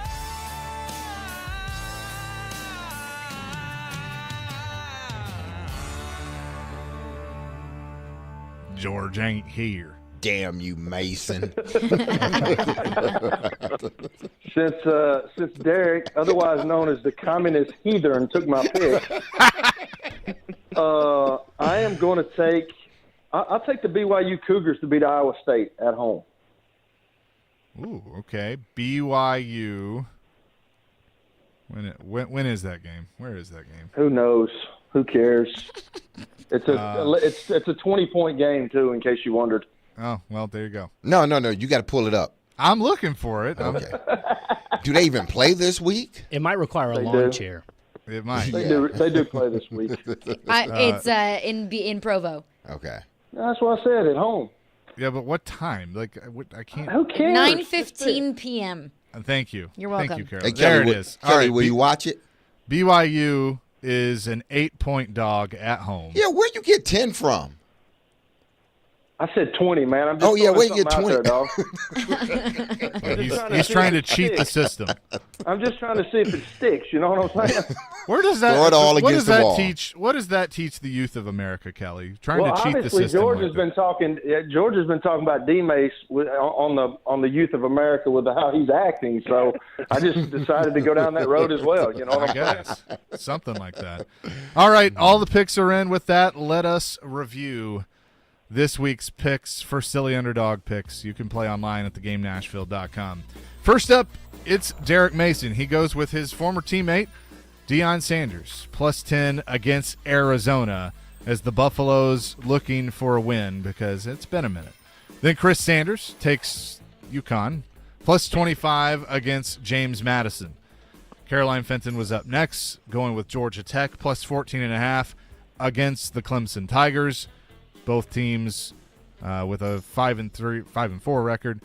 George Plaster goes Kentucky, getting 11 against Alabama. I stupidly go with Vanderbilt. Sorry, Coach Lee. I don't hate plus that 14 pick, Jace. I don't hate it. Versus South Carolina. I know. South Carolina's not very good.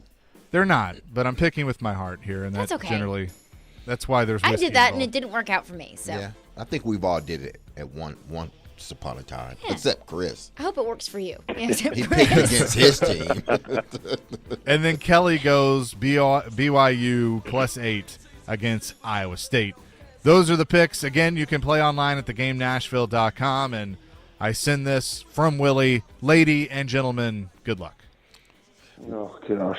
Save it. I want to wish every one of you a wonderful weekend with your families, but I hope y'all do horrible, like extremely horrible this weekend in regards to Silly Underdogs. I hope all y'all lose, okay? Just saying.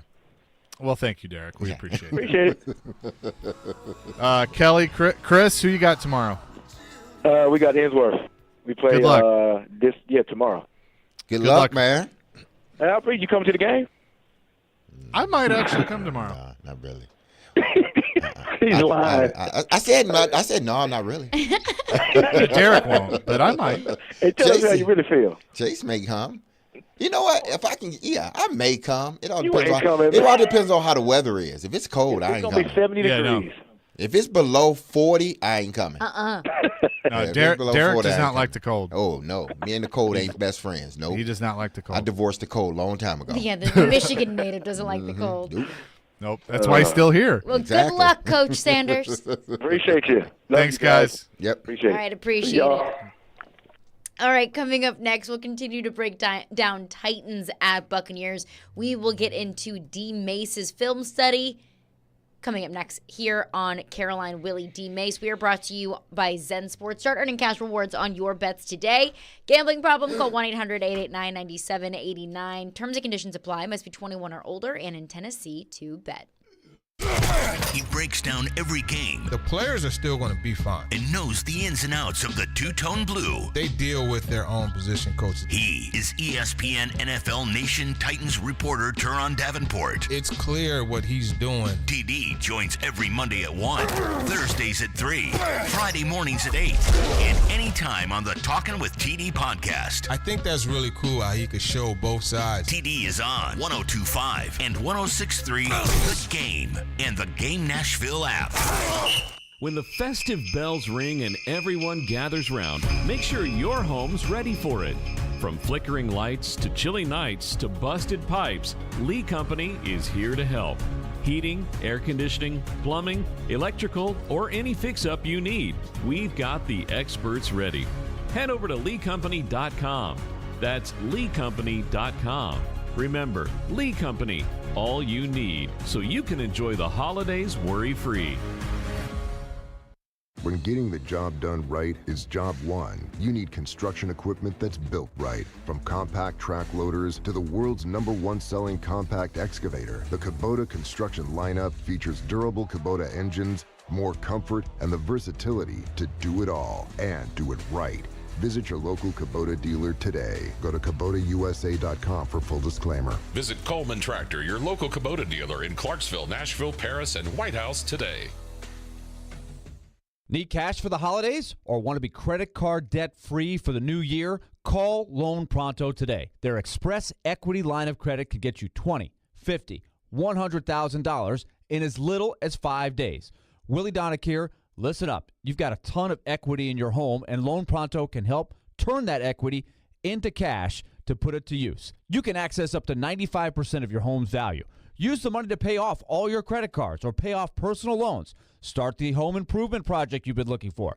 You can get the money you need now and still keep your primary mortgage intact, so your 3% rate is protected. Call right now, 615-499-5780. Get the holiday cash you need or pay off all those credit cards. 615-499-5780 or go online at loanpronto.com. Equal housing lender, NMLS 166-1781, subject to lender approval. Hey, let me tell you about burger joint Black Tap Craft Burgers and Beer. And they've been winning fans and accolades since opening in downtown Nashville. They serve award-winning craft burgers, wings, salads, over-the-top crazy milkshakes, kicking cocktails, and good times. Then throw in an 80s, 90s Soho design vibe, throwback music, and awesome staff. It's no wonder why Black Tap just won Nashville Scene's Best of Nashville's Readers Poll for Best New Restaurant and Best New Bar. Check out Black Tap, located downtown across from the Batman Building on 3rd Avenue in Commerce. Discounted parking is also available. Genesis Diamond's biggest and last sale of the year is coming November 17th through 19th. It's an extraordinary event with savings of 20, 30, up to 35% store-wide. Rings, earrings, pendants, bands, bracelets. Nothing's held back for this once-a-year, 3-day store-wide sale. Acclaimed designers will be flying in with expanded collections and special pricing. Plus, get 0% interest financing. Luxury pre-owned Rolexes are also included. Lab-grown diamonds, too. Discounts up to 35%. Genesis Diamond, November 17th through 19th only. Green Hills and Cool Springs. With your choice of select sandwich, nugs, fries, and a drink, Wendy's $5 Biggie Bag is your go-to. Your nugget wingman. Your hot and crispy fry co-pilot. Just like us. We're like the bag boys. What? Bag boys, what you gonna do? What you gonna do when we bring your food? For a deal you can count on, bet on Biggie and choose wisely. Choose Wendy's. Bag boys. U.S. price and participation may vary. Includes choice of JVC or crispy chicken sandwich with 4-piece nugs, junior fry, and small soft drink. Third-party delivery pricing may be higher. Vanderbilt basketball lives here. Hey, it's Kevin Ingram. Join Tim Thompson and me for Friday Night Hoops as Vanderbilt takes on USC Upstate. Pre-game at 5:30. Your home for the Commodores is 102.5 and 106.3 The Game and the Game Nashville app. Hey, Nashville, it's Mike Greenberg, and you're listening to Nashville's best sports talk, ESPN 102.5 The Game. Through that process, how much do you have to weigh in just the patience, understanding that he's still a developing player? We have patience for a lot of things, and then the mistakes that happen over and over, the repeated mistakes, we probably have less patience, and that would be the same at every position. So Mike Vrabel's going to hold Will Levis to a high standard. We talked about this yesterday, how there's this narrative out there that Mike Vrabel doesn't like Will Levis. And look, I don't know if Mike Vrabel really likes Will Levis or not. Even if he doesn't, he's not going to tell you. Yeah, exactly. But the things that he has said about Will Levis, about holding him to a high standard, and anytime he's asked to evaluate Will Levis's performance, when he makes it about the team, when he makes it about the offense as a whole, I don't think that means that Mike Vrabel doesn't like Will Levis. I think it means that he's holding him to the standard that every other starter is in that locker room, every other player is in that locker room. So my question for you, D-Mase, and before we talk to Tom Krasnicki, who does Sports Talk Radio in Tampa Bay, we'll break down the Titans-Bucks matchup with him here in just a few minutes. What's a fair standard to hold Will Levis to? Like, what are fair expectations, rather? I think you got to hold him to a standard of a starting quarterback. Whatever you deem the starting quarterback should be, or the level he should be at, or the responsibilities he should take on, then that's how you have to approach this situation. The leadership role can't be forced, I don't think. That comes naturally. It should come naturally to a quarterback at this level. Exactly. So that's not the expectations. I believe the coaches are, because either he is going to be a leader or he's not. And it seems like he has those leadership qualities from, just listening to him in interview. Listened to him the other day, watching him on the field. It seems like, he's starting to get a command of that huddle. So that leadership, I think, will come on. But I think you expect from him what you would expect from Ryan Tannehill, to go out there to, put this offense in good positions, to make sure everybody is, doing what they're supposed to do. Make sure down and distance, clock management. Make sure you're aware of the clock. Things that starting quarterbacks do. Not turning the ball over. Things like that. So I think that's what they expect from him. Do the small things. Do the small things, and you do enough of the small things, then we will accomplish what we need to accomplish as an offense. But if you can't even do the small things, we can't even jump off the dive. We can't even get on the diving board. Right. You need to do the small things before, and those will lead up to the bigger things. So I don't think Vrabel expects no more from him than he would expect from Ryan Tannehill from that standpoint, because you are our starting quarterback now. You're the guy. So what I expected from Ryan Tannehill, I expect the same for you. Now, I understand it may come along a little bit slower, but that doesn't – I'm not going to, throw you out there and say, you know what, you can throw some interceptions. You can read the coverage bad. I'm not going to say anything. No, you're the starting quarterback. You put the time in that you're supposed to put in the classroom and out on the practice field, and I expect you to take those same things into a game. That's what I expect as a head coach. And I think one thing that I saw against Pittsburgh was, were there plays that Will Levis made that I didn't think Ryan Tannehill could either make or even attempt? Yeah, totally. Mm-hmm. I go to that throw to Nick Westbrook-Akine, where Will Levis steps up to avoid pressure and then completes like a 25-yard pass. Mm-hmm. And I don't know that that's a play that Ryan Tannehill can make. Mm-hmm.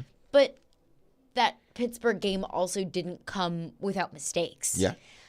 I believe it was a 1st and 10 when the Titans are in the red zone, and Will Levis just completely overthrows DeAndre Hopkins. Mm-hmm.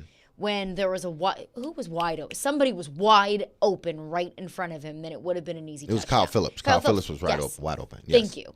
So that is maybe a read that a veteran quarterback might see, and that might be a throw that a veteran quarterback doesn't try to make to DeAndre Hopkins in the end zone. So just rookie mistakes that Will Levis made against Pittsburgh that he's going to continue to make. But I expect him to make that play because the defense had showed you what they were going to do already. So I expect you to read that play. It was cover 2. It was sort of it was a 2-man, but they don't have to. They don't have to truly take the guy man to man on the outside, because why? The field is condensed, so we're playing that back end as a 12th man, and then the safeties they get to play a little bit closer to the line of scrimmage. So it's 2-man, but I can play it like 2. I can sink a little bit more if no one comes in a flat, if a back doesn't come in a flat or anything else, I can just take them all away, which I would anyway. But you got to read that. It's 2-man. You got to know. As soon as I get up to the line, I expect you to know, because we went over this stuff. We went over the defense, what they like to play, what they don't. You should know that the minute you step up to the line of scrimmage and start calling out cadence. I know exactly what I need to do. But you predetermined. I don't need you to predetermine. I need you to just read the defense and react. Know where you're going. So that, I expect him, because I expect Ryan Tannehill to do that. I expect him to take care of the football. Mm-hmm. I expect him to execute the offense. Mm-hmm. I expect him to do the little things right. Mm-hmm. And I think that's all fair to expect from a rookie quarterback. Yeah. Joining us now is Tom Krasnicki. He's the co-host of Ronnie and T. Kras on 95.3 WDAE in Tampa Bay, previewing Titans Buccaneers. Tom, appreciate you for joining us. So just kind of to set the table for Titans fans in Nashville who maybe haven't been paying close attention to the Tampa Bay Buccaneers and their season so far, what's kind of the vibe of the team going into the matchup against the Titans this weekend? Well, Caroline and Derek, thank you for having me. And the vibe, I got to tell you and be honest, it's not very good right now. After a 3-1 start, the Buccaneers have dropped 4 games in a row. The last 4 games coming out of the bye, they have the worst secondary in football. They're giving up more passing yards than anybody. And Todd Bowles has to sit up there and tell us each and every week as to Well, what happened on this play? Well, we had a coverage bust. Well, we had a miscommunication on this. These are the same problems that have been showing up for the last couple of years, and the Buccaneers are trying to correct it. Yeah, and that's one thing that I've noticed, and I'm going to be completely transparent. I haven't been watching every single Tampa Bay Buccaneers game, but if I can box score scout a little bit here, looking at the Tampa Bay Buccaneers run defense, it's one of the best in the NFL, allowing less than 4 yards per carry, but you bring up the secondary. And Tampa Bay is giving up almost 8 yards per completion. Looking at Will Levis has done over the past couple of weeks, his first game in the NFL, 4 touchdowns against the Atlanta Falcons. Now he's named the starting quarterback for the Tennessee Titans. What kind of challenge do you think that poses for this Tampa Bay Buccaneers secondary with a young quarterback with an absolute cannon of an arm? He does, and the Buccaneers scouted him pre-draft, and they liked what they saw out of Will, but obviously they had some other needs they wanted to address. They signed Baker Mayfield for relatively cheap, and he's done a decent job so far. But the Bucs are well aware of Will Levis and his athleticism and his arm talent, and right now this secondary is in shambles because outside of Antoine Winfield, who's playing at a Pro Bowl type of level at safety, the corners are not getting it done. They are press man guys, meaning Carlton Davis and Jamel Dean, and the Bucs play a lot of zone, like just about every other team in the NFL plays more zone than man. But those guys in zone coverage are not getting it done. So they're trying to figure out the best way to kind of use these guys on the back end. And the big story here, guys, is the miscommunications and the coverage busts, which are happening even though you've got guys who have been in the system really for about 4 or 5 years. That's the problem. Now, Tom, what do you think that is? Because Todd Bowles is a guy, historically he's a guy that loves to blitz, and he's going to put those corners at times on islands by themselves. But if they're getting carved up so much, I just watched the Houston game, and there were several plays that wasn't made by Houston that were wide open. He just missed the throw. So what is it with that secondary and Todd Bowles that they seem to can't get things right? Well, Derek, as a guy who played at a high level, and you know this as a guy who played, it's rush and coverage go hand in hand. And right now, the Buccaneers cannot get pressure on the quarterback by rushing 4 guys. That's why Todd Bowles is blitzing. And he tried to blitz C.J. Stroud last week in the first half, and C.J. Stroud, who has a 117 passer rating against the blitz, was beating it. So in the second half, they only blitzed them 3 times on 20 dropbacks, and C.J. Stroud was back there patting the ball and hitting his guys on target. So you got to give him a lot of credit. He looked great. Before the Buccaneers, their pass rush is not getting there. That's why they're blitzing a whole hell of a lot, and when they're blitzing, they're getting beat. Now, you guys signed Baker Mayfield in the offseason, and it wasn't like it was the sign that, the signing that everybody talked about across the NFL. Many people sort of wrote Baker Mayfield off because he had been to several spots.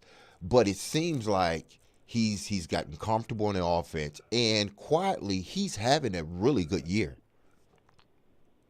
He sure is, Derek. And the 2 things that he's doing well is he's eluding pressure, and the Bucs O-line's done a really good job of keeping him upright. They've only given up the second fewest.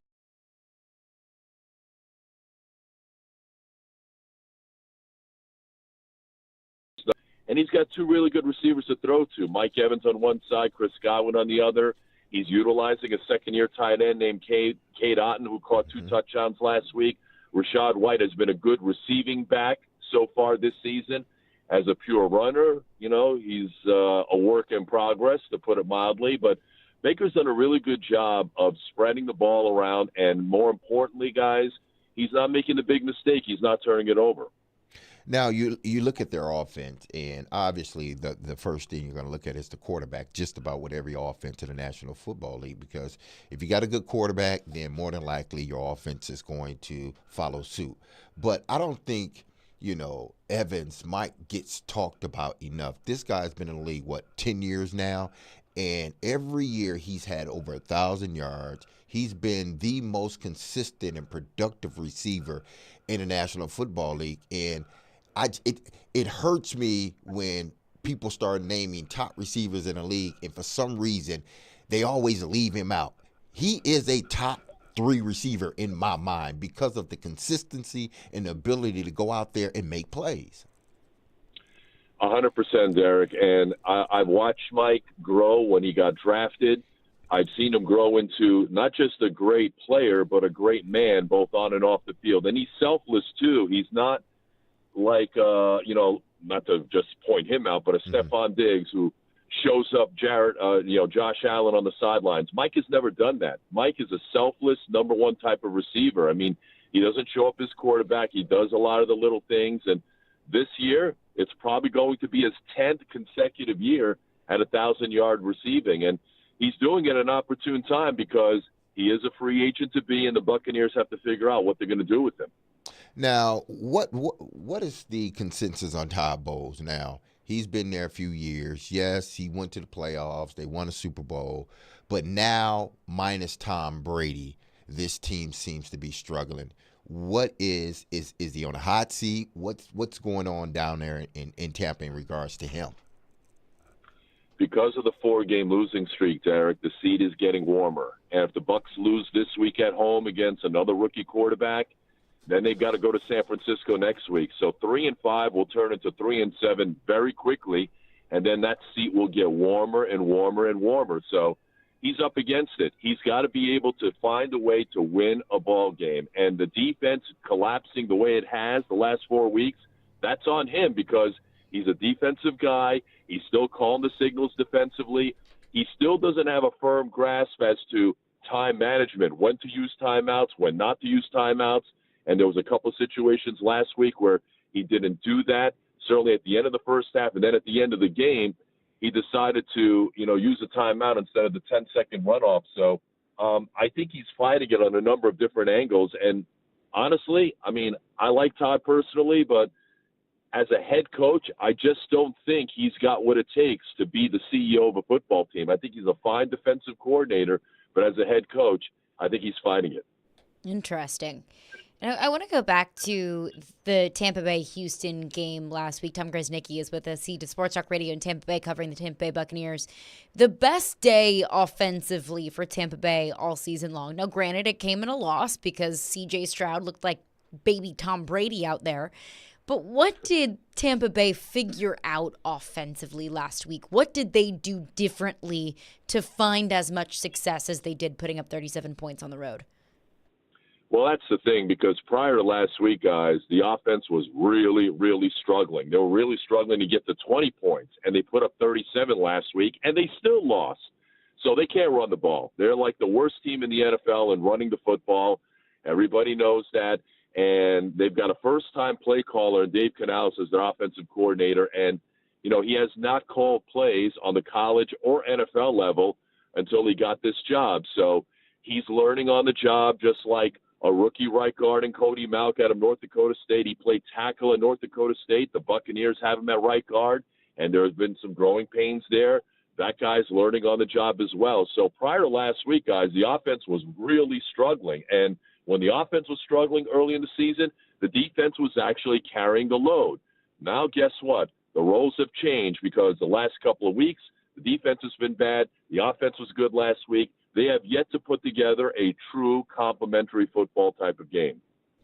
I'm interested to see your perspective of the expectations for this game with the Titans coming in. Both teams sitting at 3-5, both teams that have struggled with consistency so far this season. You're getting the Titans at home. How do you view this game for Tampa Bay? Is this a game that you think that the Bucs should win?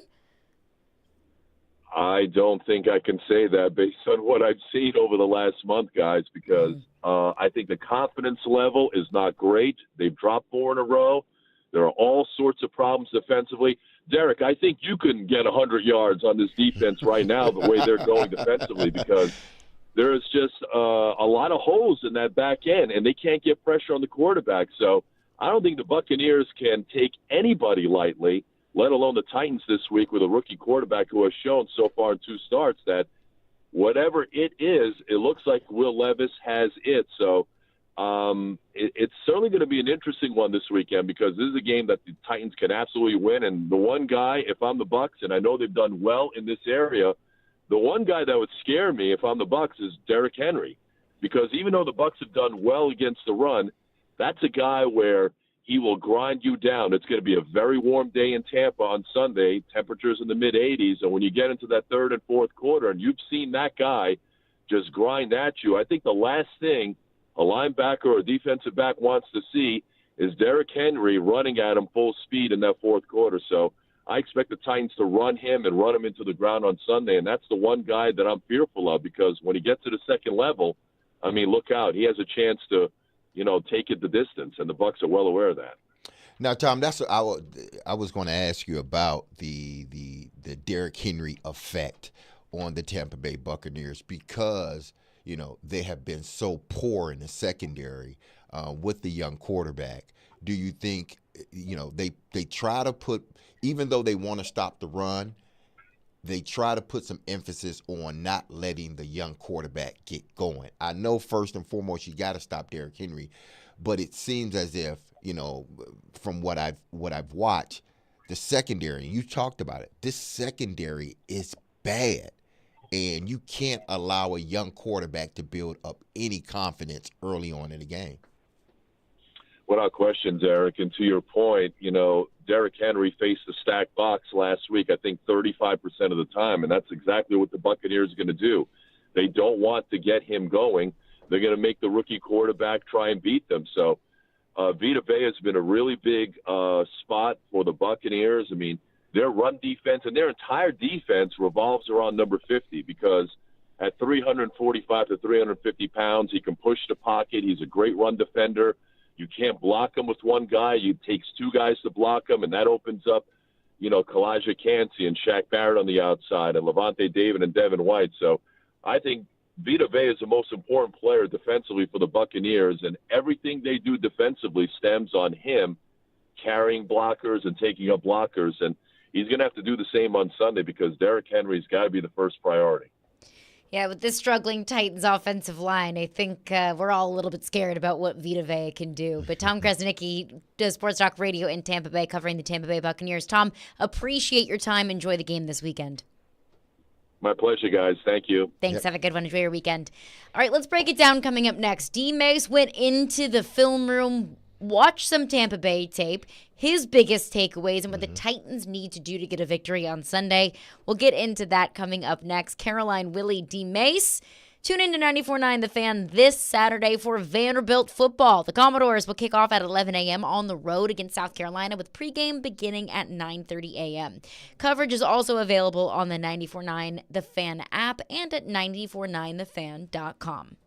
Every Wednesday at 8:30. Come on. Join Robbie and Rexroad for The Choice is Yours. 2 sports questions, 2 non-sports questions. They'll answer a couple of questions about life and sports. The Choice is Yours is built by Jarrett Companies. You have a choice. So when you have a need for site and utility work, fire protection, concrete and asphalt services, the choice is simple. It's Jarrett Companies. For more, visit JarrettCompaniesInc.com. The Choice is Yours. Wednesdays at 8:30 on 102.5 and 106.3 The Game and the Game Nashville app.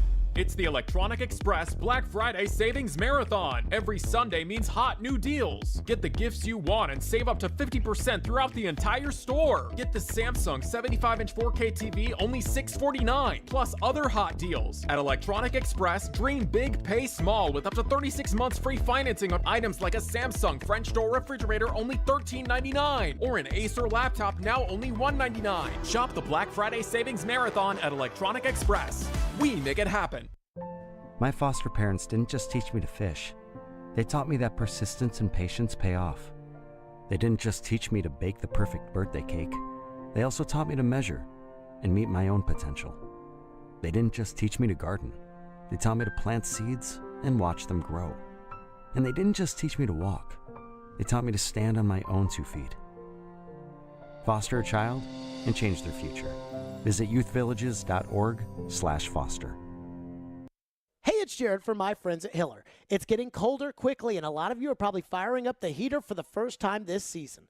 If your system is older or having lots of issues keeping your home warm already, it's probably time for an HVAC replacement. There's no better time to replace your system than right now. Hiller is having their biggest sale ever on select HVAC systems. Get up to $2,600 off a new system until November 15th. This is the biggest discount they've had in years. That's Hiller. Call the Happy Face Truck today.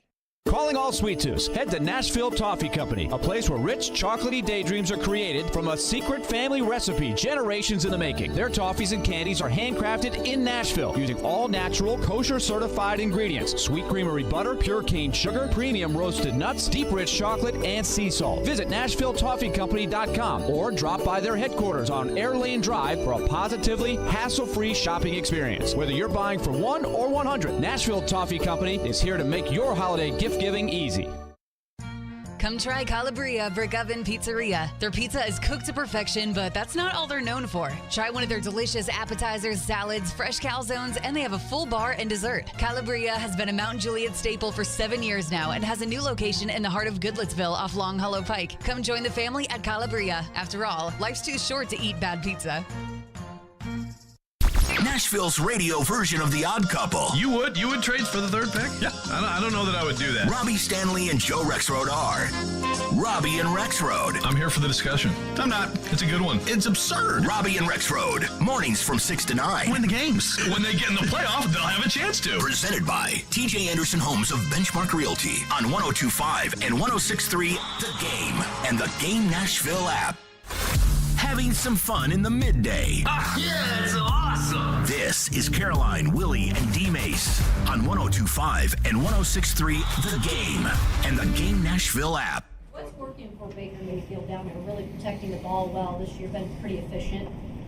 Yeah, I mean, the play action game has been impressive.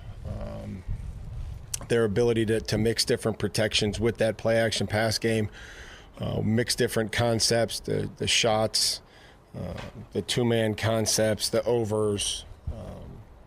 So that's been something that's been impressive.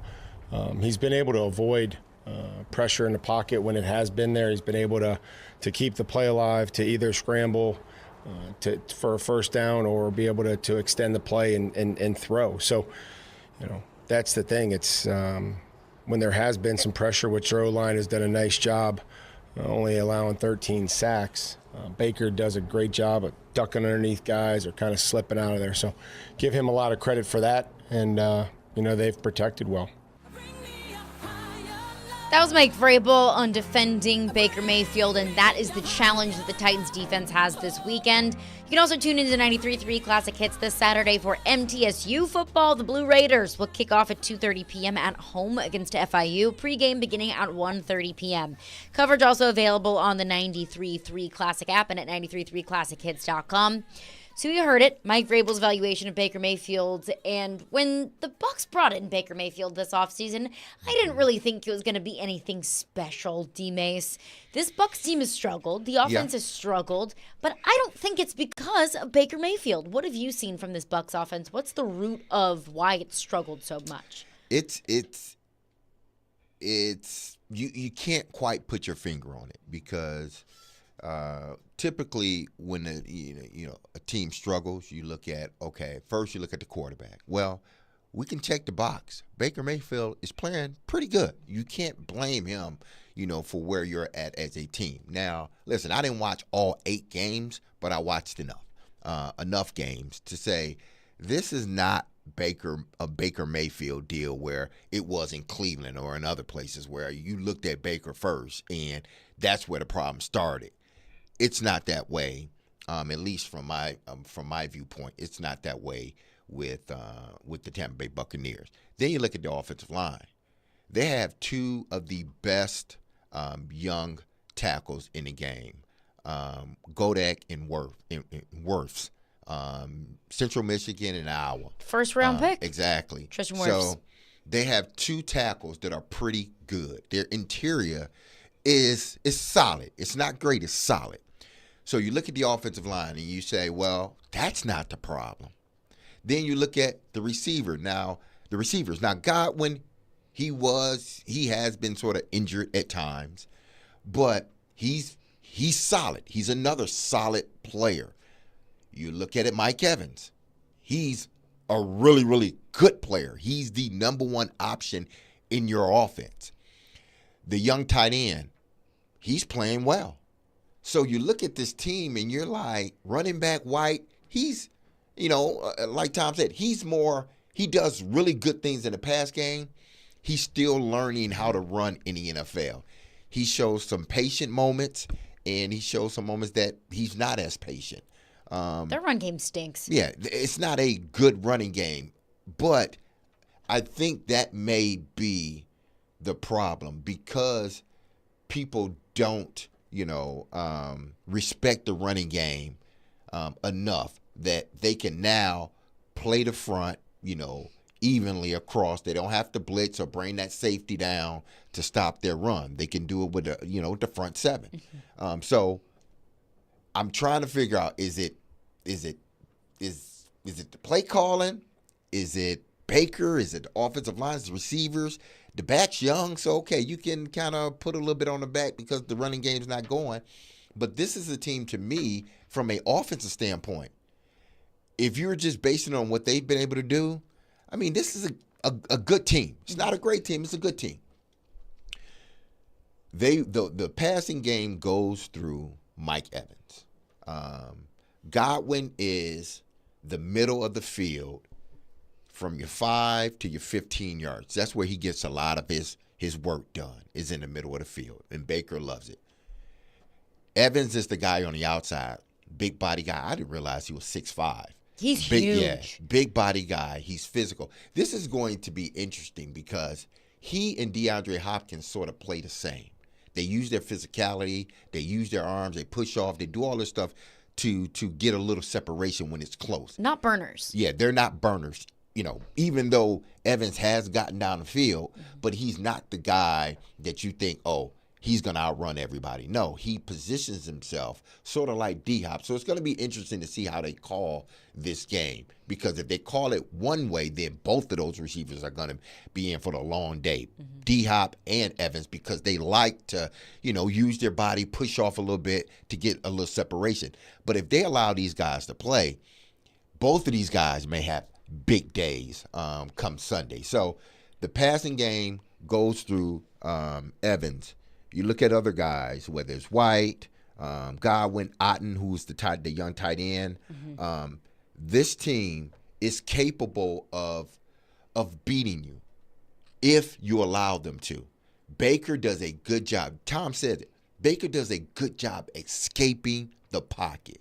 He always has his eyes up, too. He doesn't escape the pocket and run around and not looking down the field. He's looking, as he's escaping out of the pocket, he's looking to make plays down the field. And he has done that. He's tough. He's tough. So he's giving them, even though they have a good offensive line, he's giving them an opportunity to extend plays. And they've made big plays because of that. So it's hard to put, a finger on what the problem is with this offense. But they do have a problem because they're not winning football games. This is more of a 11 team, 11 personnel, one tight end, one back, and have 3 receivers out there.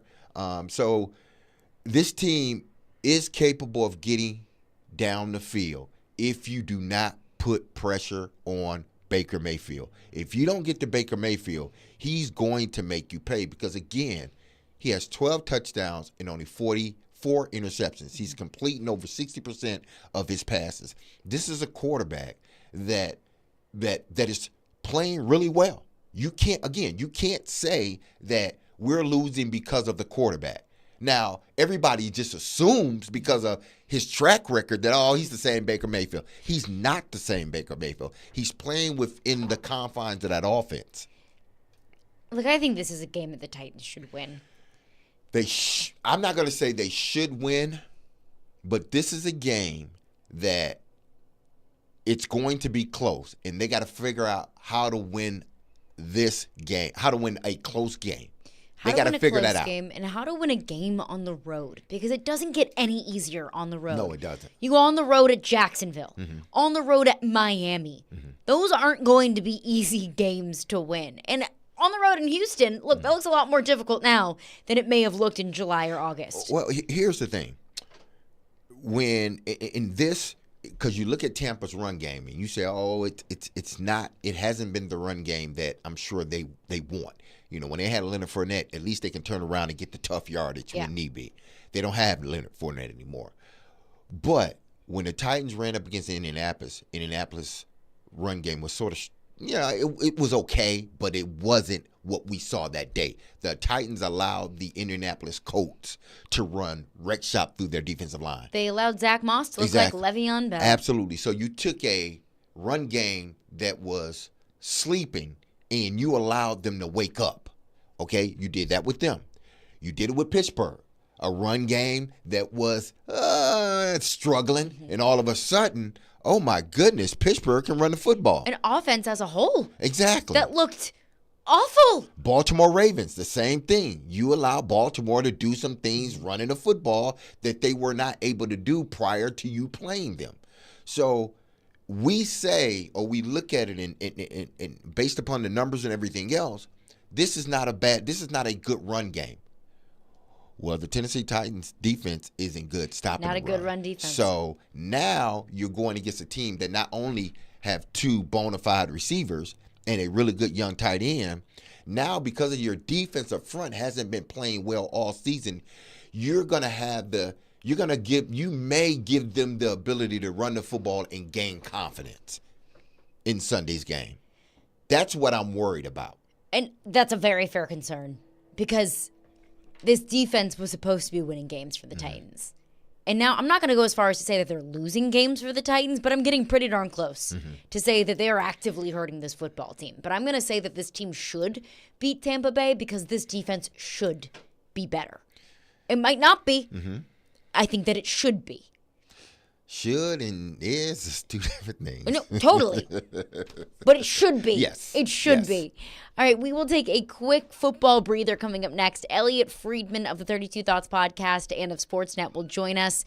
Caroline, Willy, D-Mase. Make your silly underdog picks for your chance to win weekly prizes. You can play at thegamenashville.com or the 1025 The Game app as we approach week 11 of college football and week 10 of the NFL. Silly Underdog Picks is presented by Volunteer Hose and Gasket. ElectronicExpress.com. We make it happen.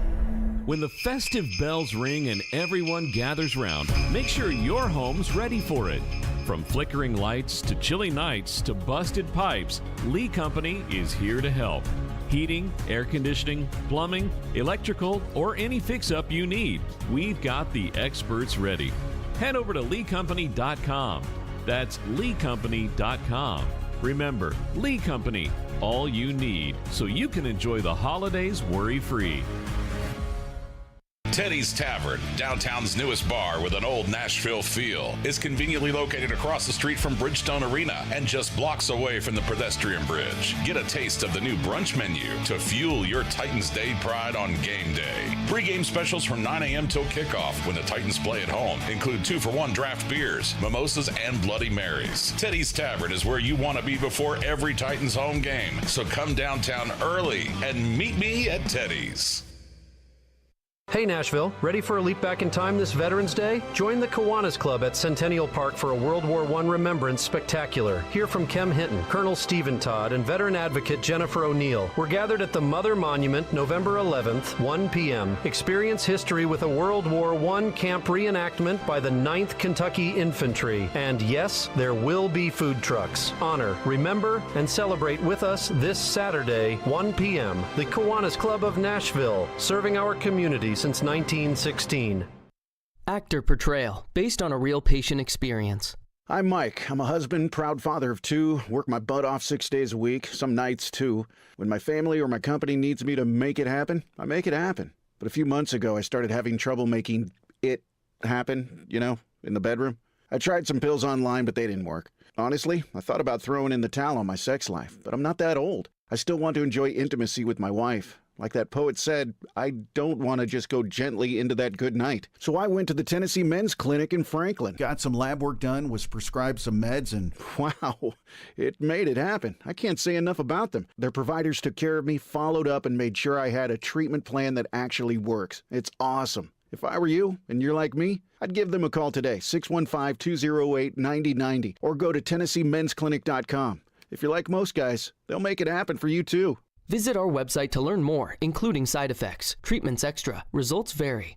Your company's hiring. Who isn't? We would love to show you how to use 1025 The Game to attract and retain employees. We can also help you find the exact person you're looking for with a targeted digital campaign. You can trust our team to help you build your team. Email us at together@cromwellmedia.com. Experience the thrill of gaming glory at Harrah's Casino and Hotel, just a little over 2 hours northwest of Nashville off I-24. Call 1-800-HARRAHS and reserve your room today to indulge in top-tier casino gaming, appetizing dining experiences, and their cutting-edge sports book. As a Caesar Rewards destination, every moment you spend at Harrah's Metropolis earns you points across the entire Caesars empire. It's your time to win with Harrah's Metropolis. Must be 21 or older to gamble. Know when to stop before you start. Gambling problem? Call 1-888-BETS-OFF. Live from the Hiller Plumbing, Heating, Cooling, and Electrical Studios. WPRT-FM Pegram, WPUC HD2 Laverne. Nashville's exclusive home for the Nashville Predators. 102.5 and 106.3. 79-52 Vanderbilt. I think he's got a coach up by Cheryl. You're going to see more moves. The Game. A Cromwell Media Station. Covering your teams and the news of the day. Ladies and gentlemen, this is Caroline, Willy, and D-Mase. Who is pleasant to listen to. With Caroline Fenton, Willy Donick, and former NFL wide receiver Derek Mason. You are hands down my favorite radio personalities of all time. On 102.5 and 106.3, The Game, and the Game Nashville app. With no further ado, Caroline, Willy, D-Mase, 102.5, 106.3, The Game, and the Game Nashville app. We are live from the Hiller Plumbing, Heating, Cooling, and Electrical Game Studios, and we are streaming live on Twitch, Twitter, YouTube, and Facebook Live every single day. Tune in to 94.9 The Fan this Saturday at 11 a.m. for our college football game of the week, Michigan versus Penn State, presented by Twin Peaks. Take your tailgate to Twin Peaks for scenic views of all of the hottest college football games across the country and home of the 29-degree beer. Joining us now is Elliot Friedman of Sportsnet and the 32 Thoughts podcast. Elliot, always appreciate our weekly visits with you. It seems like the hottest topic, at least across the NHL, is what in the world is Edmonton going to do? That a team that is struggling mightily, with two of the best players in the sport, has no business struggling. But I was listening to the Get Your Back podcast. I promise I wasn't cheating on the 32 Thoughts podcast, Elliot. I promise. That's important. It's important. But I was listening to the Get Your Back podcast, and there was a potential trade that was brought up of Edmonton potentially trading for Predators' young goalie Yaroslav Askarov.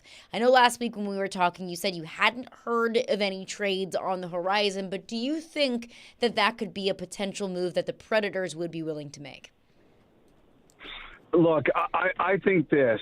To be honest, I was surprised you didn't ask me about Saros. I figured that was the one that was coming in hot. So, Carolyn, once again, you have that 1970s Steve Carlton style curveball that nobody can hit. I like to keep you on your toes, Elliot. You do a great job of it, Carolyn. I got to say that. Look, like the one thing I always look at with this is. Edmonton's window is now. It has to be now. So the one thing, whatever you guys do, if Nashville's going to trade Askarov or Saros or anywhere else, the price is going to be high. Like it's going to be like you'll remember last year at the draft, there were all these rumors about Nashville having Askarov out there, but it was for one of the top picks. Like they were talking about a top 10 pick. So I think if you're Edmonton and Nashville's going to ask you for the best assets you have, you better be sure that whatever you're getting is going to give you the best chance to win the Stanley Cup now and for years to come. And I just wonder, like you guys see Askarov more than I do. If you're Edmonton, are you making that gamble right now with everything that's on the line? I mean, if you think you can do it, then you do it. But it's a big gamble to me. Well, what's less of a gamble is the name that you just brought up, UC Saros, at least for Edmonton as far as they're concerned. Do you see Saros being a potential trade piece? Well, I think, Carolyn, honestly, if you're Edmonton and you're not calling Nashville about either guy, but particularly Saros, you're not doing your job. Like, you have to call them and you have to say, look, you know our situation. If we wanted to do this, what would we be talking about? And teams have called the Predators about Saros going back to last year's trade deadline. Obviously, nothing's happened, but they've called. And what Barry Trotz is doing is he is saying, look, before we even entertain this, this is what it's going to take. And I guarantee to you that Edmonton has a pretty good idea of what it's going to take. And at some point, they're going to have to make a decision. Do we want to enter that, or is that too rich for us? And because, like, I was watching him the other night in Calgary. I mean, I know you guys are watching him too. Like, the only reason you guys were still in Alberta in the third period of that game was because Saros stood on his head. He's a difference maker. He is. But if I'm the Predators, I'm not doing it unless I can look at our fans and say, you know what, you're going to understand why we did it. Now, Elliot, do you see under any circumstance that it happens? Obviously, the trade deadline is far away, but do you see it happening under any circumstance? The one thing I really do feel, Derek, is, sometimes teams are in position where they say we've got to take the plunge now. And it might not be the most ideal circumstances. Nobody ever likes to deal from a position of weakness, and that's where the Oilers are right now. But sometimes you have to say, this is the point in our existence where we have to throw all our chips on the table and say, screw it, we're all in. And Edmonton's at that point right now. This is their window. The move they made the other day, putting a $25 million goalie on waivers, you don't do that if it's situation normal.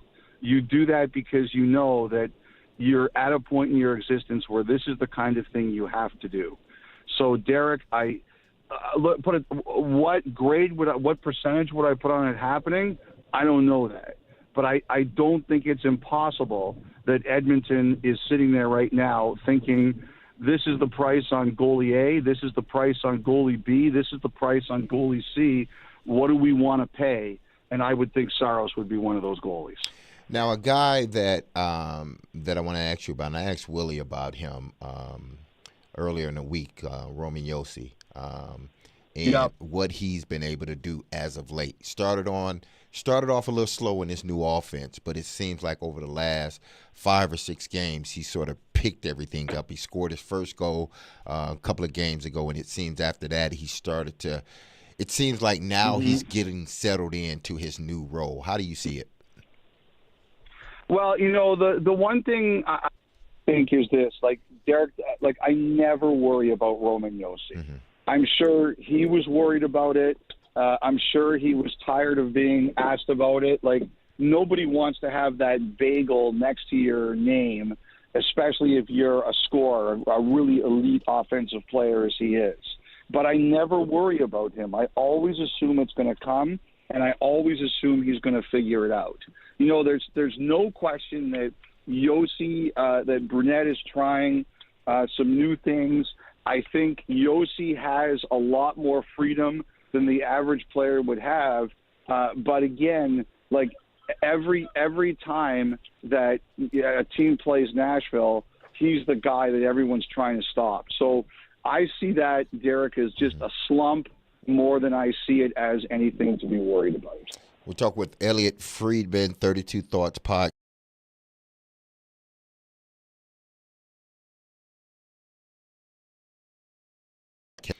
One of your phrases or analogies that a GM, I think you said a GM told you, because you were discussing Edmonton and their whole, their head coach, and fire, not fire. And you said, well, first, it's not about firing. It's about who and what will make us better. Before we even get to firing, who and what will make us better. Do you think every GM approaches it that way?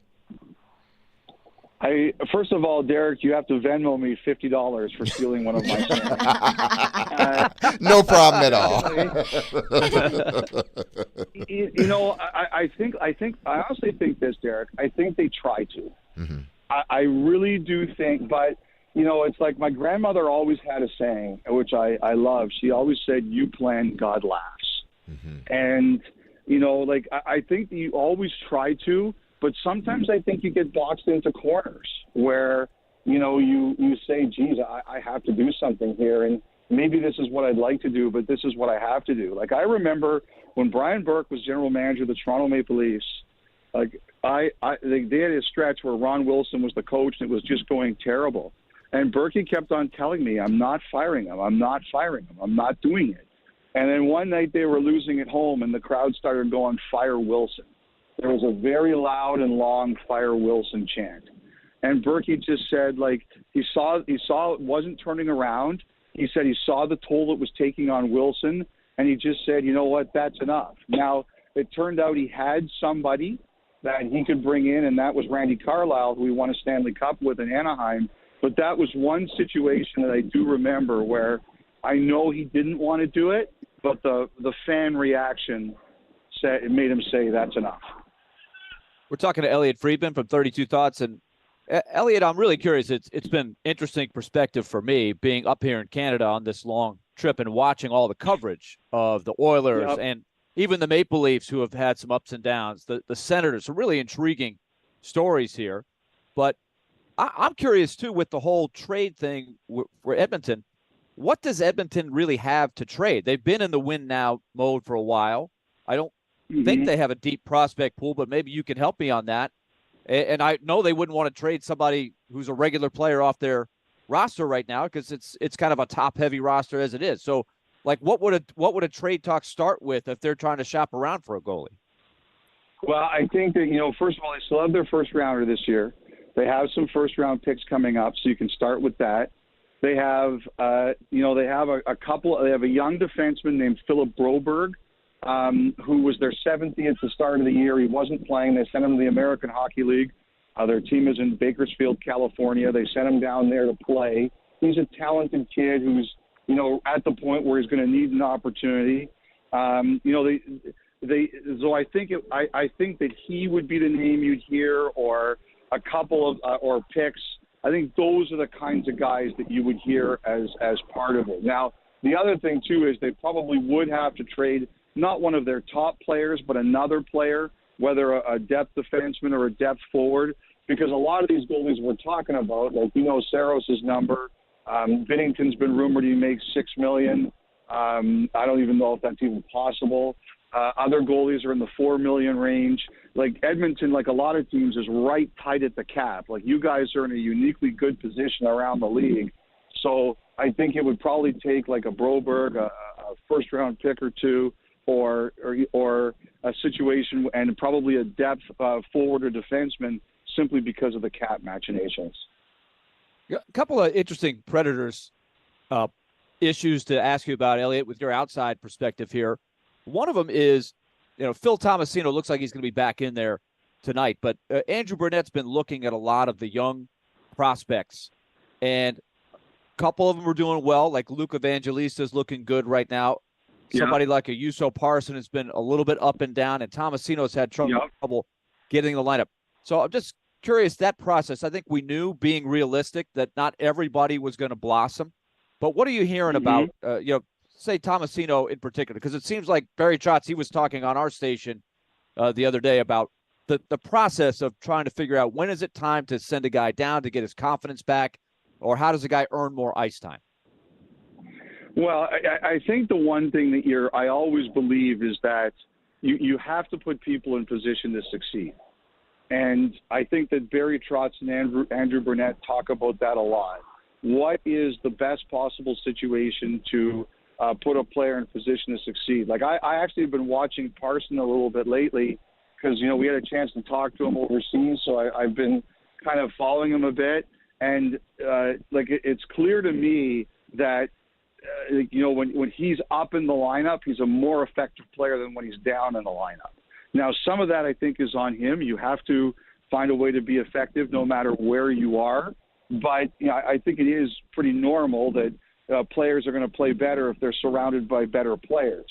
I think the one thing I think with a lot of teams is I think the real challenge that a lot of them face is the way we're so quick to judge now. If a player is sent down from the NHL to the American Hockey League, it's almost like a failure.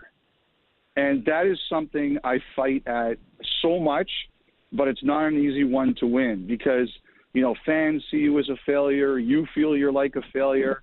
And it's really stupid. It's not true. Like, Tomasino's still a really young guy who's got a lot to learn. He's got a bright future ahead of him. Some people are just not ready at the same speed as others. And that's the one thing I bet you that Trotz is thinking about is if we have to send this guy down, how do we do it, or anyone else, how do we do it so that we put him in the best possible position to succeed and not get a long-term, it crushes him or shatters his confidence or anything like that. That is the thing a lot of these teams weigh. Speaking of going on a different path, I want to ask you about Tommy Novak, who's been a really interesting story because he was a guy that was sort of flying under the radar for a long time, a college player.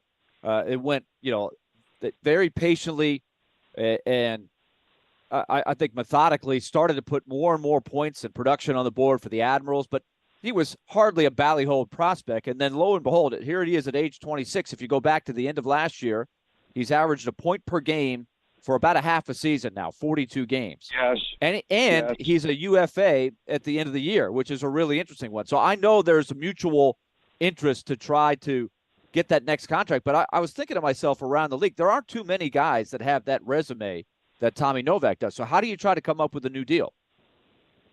Well, I think this. The number one thing you always try to do are comparables. Like, who are the people who produce at the same level that Tommy Novak does now? So that's one of the things you look at. Number two, Nashville knows him better than anybody else. So, that's the advantage the Predators have here, is that they've been the team that's invested in him. They've been the team that's seen him up close. The one situation, it was funny. You gave me a bit of a homework assignment on this one, Willie. So I was talking about it with another person, and they took me back to 2011, and there was a player named Willy Leno. Now, Willy Leno came over from he came over from Finland to North America when he was 25 years old. He played a season in Detroit, and then, or I think he played 3 seasons in Detroit, and then he went to Philadelphia and had a really good playoff for them. And then he went on as a free agent just before he turned 28. And Buffalo gave him a big deal, 6 years, $4.5 million, 6 times 4.5, and it was it just didn't work. It turned out to be a terrible, terrible contract for the Sabres. And the thing that he said to me about that was, he said that the biggest advantage that Nashville will have in this case is that they do know him better than anybody else. And people still talk about that Leno deal. Not to say that Novak would be a flop if he signed anything like that, but those kind of situations do scare people. And what they'll say is what he's going to bet. He said he's going to bet Nashville's going to try to do is they're going to go to Novak and they're going to say, look, here are your comparables based on where you are right now. And he says what they're going to do is he thinks they'll either offer him shorter term and maybe a bit bigger money because he's at the clock, as you say. Anyone can talk to him. Or they're going to offer him longer term at a little less money. He doesn't necessarily see that he's going to get like an 8x8 deal or a Forsberg deal or anything like that. But he said that unless Nashville's absolutely convinced here, that he thinks that they'll try to hedge their bet one way or the other. whether it's term or salary. That's what he thinks. He said he could be totally wrong. He said he's heard the same thing that you had, Willie, is that Nashville wants to keep him and they believe the player wants to stay. And I think that's the most important thing of all, because generally deals get done when that happens. But he said that one of the things he kind of wondered about was, would they hedge their bet in terms of term one way or the other, and then offer if it's shorter term a bit more money to make Novak happy, or longer term a bit less money to make the team feel a little bit more content about the bet they were making. It's interesting. Last year, right as he was starting to at least become a regular player, and it didn't happen overnight. I mean, you got to remember, he wasn't even on the opening day roster. I think it was December before he got in there, but they gave him a 1-year extension. And now I think if you go wave a magic wand, they could go back and say, man, if we had just offered him 2 or 3 years, we'd look really smart right now. So I wonder about in-season talks. And now, as opposed to maybe in 2 months where his stock could keep rising or he could level off, and that could change the talks. It's a really tricky decision that a first-year GM is probably managing. And a guy that's never made a ton of money, right? Tommy Novak's never made even $1 million in a year. That's true. I think the one thing that you have to remember is this.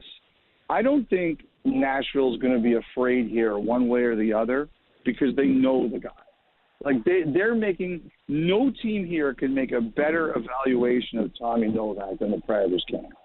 And that is their advantage. And unless you guys tell me I'm wrong, I think Novak would probably feel on some level grateful that the Predators put him in this position. Now, as you said, this is the best time for him to take care of his family, and I always understand that. I never have a problem with an athlete, especially one in Novak's situation, going for the best deal he can when the iron's hot. And the other thing is the cap's going up this year by a chunk, so it's the perfect time to be an unrestricted free agent. But again, I think Nashville's advantage in this case is that they know the player better than anyone else. Like I was talking to this other guy, and he was saying to me, to a lot of other teams, Novak is still a mystery. There's definitely teams who are watching him, and there's definitely teams who have liked what they've seen, but there really isn't a lot of runway there to really have a great idea of him. And also, he's never played an NHL playoff game, or has he played? I played that 4 games against Colorado that 1 year, and that was you'd have to remind me about that. He hasn't played a lot, and that series was unfortunately really lopsided. So you don't get a real. We've all tried to forget that series, Elliot. We've all tried to forget that one.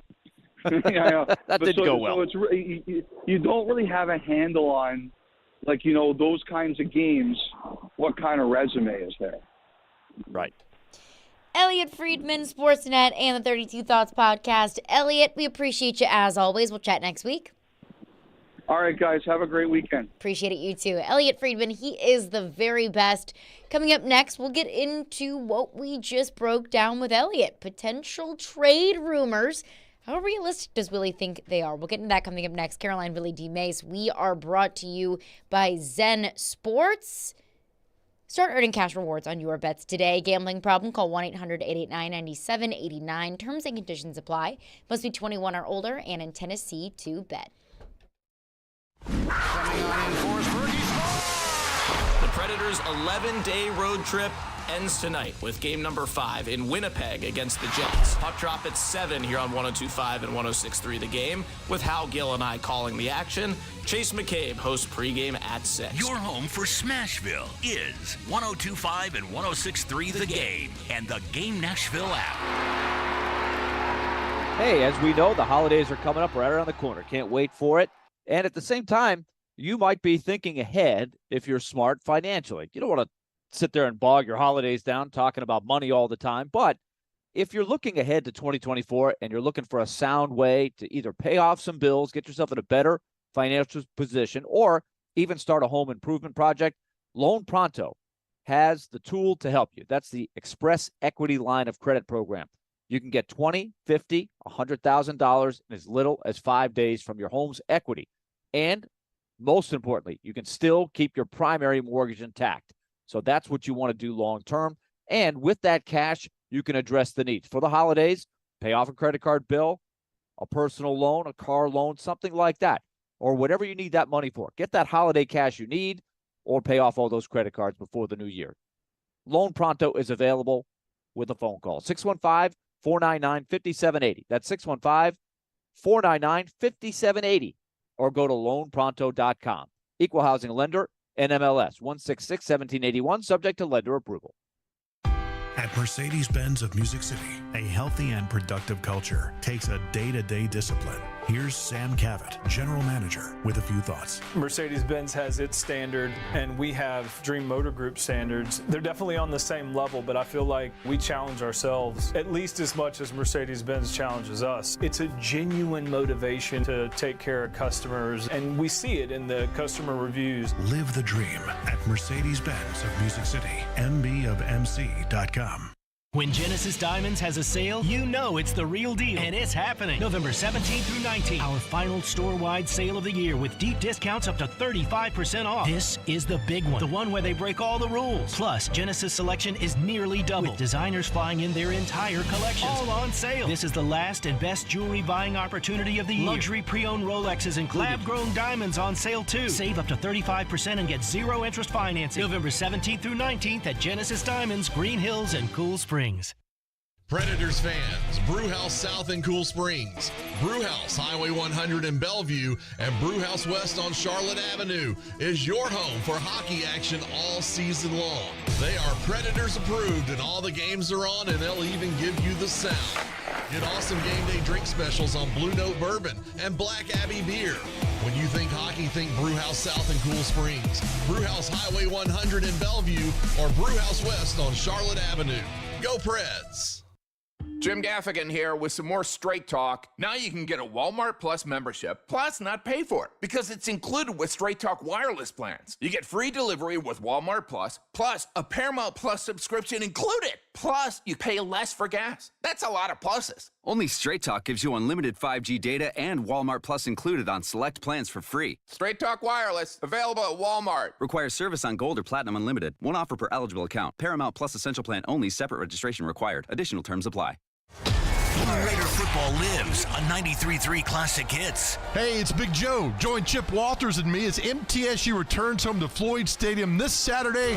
It's our salute to service as the Blue Raiders take on FIU. Our coverage begins at 2.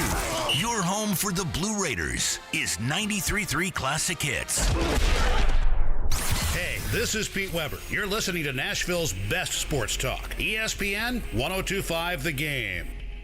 Well, what's less of a gamble is the name that you just brought up, UC Saros, at least for Edmonton as far as they're concerned. Do you see Saros being a potential trade piece? Well, I think, Carolyn, honestly, if you're Edmonton and you're not calling Nashville about either guy, but particularly Saros, you're not doing your job. Like, you have to call them and you have to say, look, you know our situation. If we wanted to do this, what would we be talking about? And teams have called the Predators about Saros going back to last year's trade deadline. Obviously, nothing's happened, but they've called. And what Barry Trotz is doing is he is saying, look, before we even entertain this, this is what it's going to take. And I guarantee to you that Edmonton has a pretty good idea of what it's going to take. Caroline, Willy, D-Mase. This week's Nashville's best deal is West Coast Taco Shop. Try some of the best California-style Mexican food at West Coast Taco Shop on Murfreesboro Pike in Nashville. Their burritos, nachos, quesadillas, and variety of tacos are delicious. So go to theGameNashville.com/deals to get half off a $20 gift card while supplies last. That was Elliot Friedman. Appreciate him for stopping by. Addressing some of the rumors that have been floating around the NHL, we know that the Edmonton Oilers are in a position to win the Stanley Cup right now. They got two of the best players in the game struggling at the goaltending position. So UC Saros and also Yaroslav Askarov, of course the Predators' young goaltender who's been in Milwaukee, have been names that have been floated around in trade talks. But Willy Donnick joins us from what one of our texters is affectionately calling it, the peg. Willy D, how we doing? The peg is nice and cold for you guys. We got some more snow on the ground today. Treacherous walkways, slipping and sliding around a little bit, but that is the definition of hockey weather up here. Jets have been playing pretty well, so this is the first actual division game for the Predators all year long. That's pretty crazy to say. 12 games in. This is game number 13. So we'll see how they bounce back from, I think, a subpar performance, as we talked about yesterday in Calgary. So last game on a long road trip, sometimes you never know what you're going to see, but this is a good test for this group mentally to see how they respond to what's going on, because the Jets are feeling pretty good about themselves.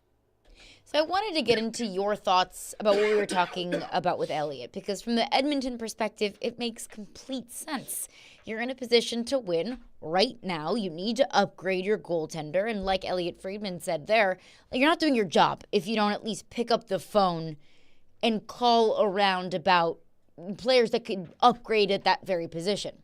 But from the Predators' perspective, how likely do you think that is? And if you're Barry Trotz, what do you need in return for either a Saros or an Askarov? Yeah, it's going to be a question, I think, when you really get down to it. Even if Barry Trotz never made a phone call to anybody about either of those goalies, he's fielding them. He's going to be fielding calls. You're right. You filled in the blank. And side note, the Oilers play the Sharks tonight. So if you think it's bad for the Oilers right now, if they were to lose to San Jose, who finally got a win the other night, I can't even imagine. I'm just glad I'm going to get out of Canada, because there might be some riots all the way across the western part of Canada. So they are really in a desperate situation. So let's just take the Oilers to start with. The Oilers have no cap space at all, which is not uncommon right now in the NHL. So for them to even take on UC Saros' contract, which is $5 million a year this year and next year, they will have to trade a bad contract to the Predators. So that's going to cost you something right there, right? Because Barry Trotz like, why would I help you do that? What's in it for me?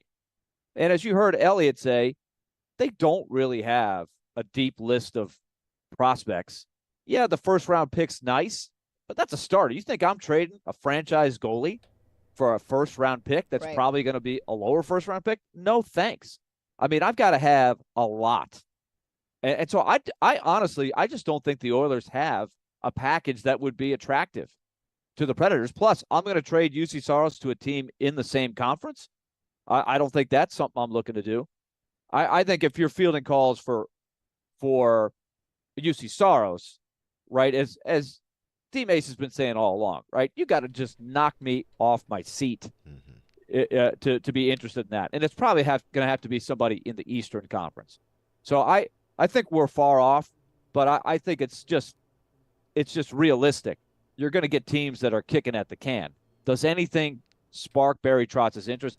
But like I've said before, I don't want a lot of, maybe these assets could turn into something. I need certainty for a goalie of his caliber. And I don't think there's a lot of teams that have a package that'd be able to do that. Now, I'll give you one team that I'm intrigued by, and that's the Buffalo Sabres. They've got a very young goalie that they're throwing into the mix right away. And I don't know if he's ready to win just yet. To me, UC Saros would be a great piece for a team that's been building for about 10 years, the Sabres. And they do have a lot of young players that are looking like they're going to be pretty good. Could they part with a couple of key ones? That's one that I would look at and say, okay, that makes a little bit more sense. Now, there's no indication that that's happening. And meanwhile, you guys mentioned Askarov. All he's done is had a 1.6 goals against average and a .935 save percentage so far this year. But he's only 21, and Elliott made the key point on him.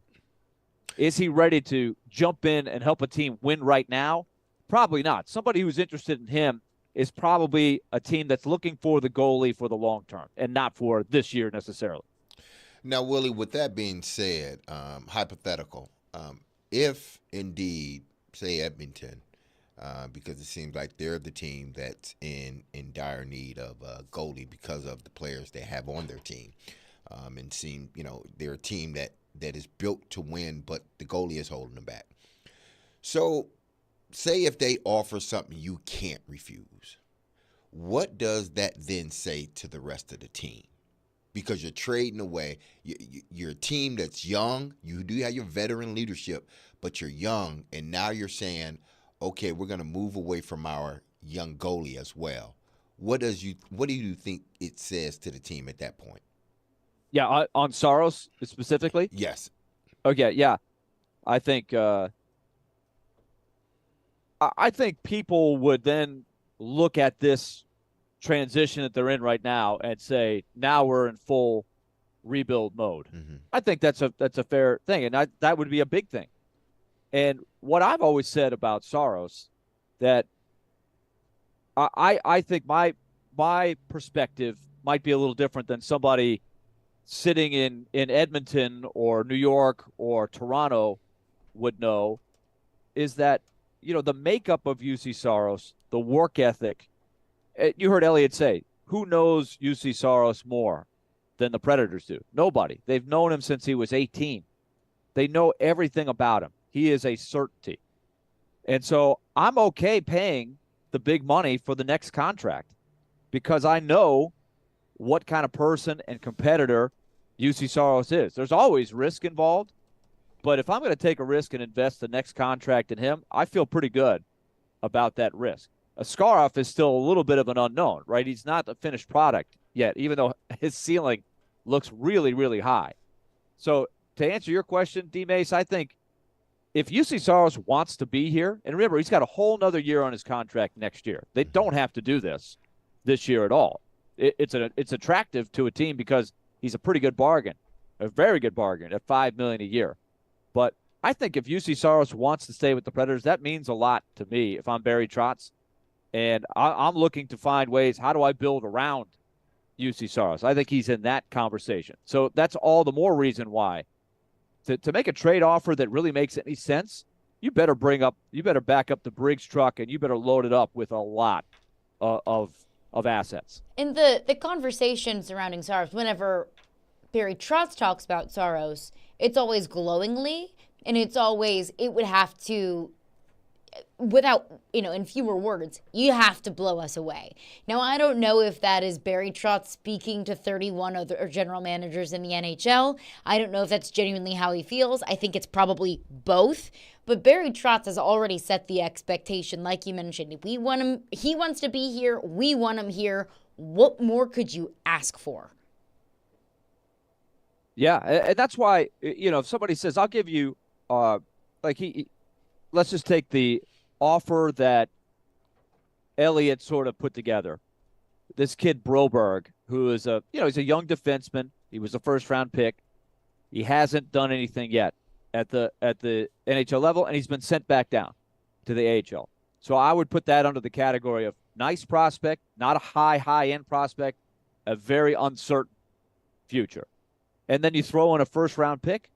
We're not even close to what it's going to take for that to pique my interest for Saros. Heck, no, not even close. I think I need multiple first-round picks and at least one, maybe two prospects that are at least most of the way developed and ready to help an NHL team soon to put with this package of guys that I have. So, we're not even in the ballpark. I just don't think that Edmonton could make an offer that would pique anybody's interest. They're in a tough spot. Mm-hmm. They're in a very tough spot. Incredibly tough spot to be. And people know it. Oh yeah, and especially if you know it, you continue to ask for more and for more and for more. Because if I'm a GM, I'm saying I know how desperate you are. Right. What are you willing to give up? Why should I help you? Yeah, exactly. Yeah. What more you got? Keep talking. Keep talking. Connor McDavid. All right, sold. Yeah. All right, we will look ahead to Thursday Night Football tonight. Ali Milnicki, our friend over at Zen Sports, will give us the best bets of the night. Caroline, Willy, D-Mase. Tune in to 94.9 The Fan today for Vanderbilt women's basketball. The Commodores will be on the road to take on UT Martin with a 5:30 p.m. tip-off, and pregame begins at 4 o'clock. Coverage is also available on the 94.9 The Fan app and at 949thefan.com. We are Nashville's best sports talk, live and local from 6 a.m. to 6 p.m. When you want the national Hey. I got this. I'll take it from here. Okay, go ahead. Dying to hear this. We have the best national voices that you'll find anywhere. Who was more deserving of being thrown from their game? I'm odd, so I get the odd picks. They have a new coaching staff. It's not a bad scenario for them. We are 102.5 and 106.3 The Game. And 94.9 The Fan. Hey, Nashville, what's going on? I need to talk to you about Zen Sports, the new sports betting app exclusively in Tennessee, which I've been talking about for the last couple of months here, and I'm excited to share with you some big news. Pay attention here. Now, when you sign up with Zen Sports, which is with a Zen Sports account, you will receive up to $1,000 no danger first wager. That's right. When you place your first bet with Zen Sports, you can be reimbursed for the amount of your bet up to $1,000 if the bet loses. And there's even more good news, people. Zen Sports is rolling out its brand new VIP program, reward program. This new VIP reward program will allow top-tier customers to earn more bonuses, comps, and perks. Who doesn't like that? I sure do.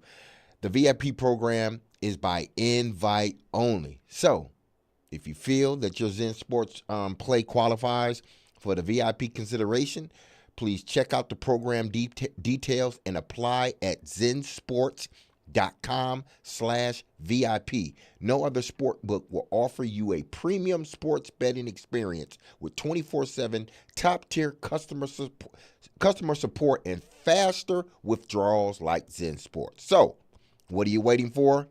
Go download the app on zensports.com today. Zen Sports, betting just got better. Gambling problems, call 1-800-889-9789. Terms and conditions apply. Must be 21 years or older to bet here in Tennessee. Calling all sweet tooths. Head to Nashville Toffee Company, a place where rich, chocolatey daydreams are created from a secret family recipe generations in the making. Their toffees and candies are handcrafted in Nashville using all natural, kosher-certified ingredients. Sweet creamery butter, pure cane sugar, premium roasted nuts, deep rich chocolate, and sea salt. Visit NashvilleToffeeCompany.com or drop by their headquarters on Air Lane Drive for a positively hassle-free shopping experience. Whether you're buying for 1 or 100, Nashville Toffee Company is here to make your holiday gift-giving easy. The Parker Store at 1909 Nolensville Road in Nashville is the Parker Factory Authorized Store for your Parker hydraulic, pneumatic, water, and chemical hose needs. They stock metric tubing and hose connections to 42 millimeters in size, and they'll fabricate while you wait up to 6,000 PSI hydraulic hoses in a 2-inch size. Call the Parker Store at 615-248-8245 for all the Parker requirements you have. The Parker Store, 1909 Nolensville Road.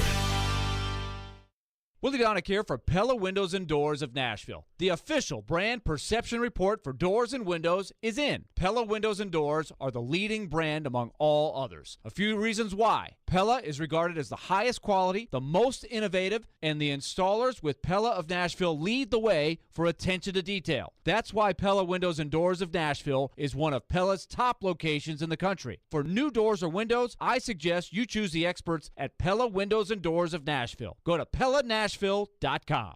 It's Electric in Smashville. The International Brotherhood of Electrical Workers Local 429 has a new path to a dignified career. Local 429 is accepting applications for the highest skilled electricians and linemen and is providing the best training in Middle Tennessee. They are the International Brotherhood of Electrical Workers Local 429. Call them at 615-889-4429 or go online to IBEW429.org. IBEW Local 429, your proud seventh man since the beginning.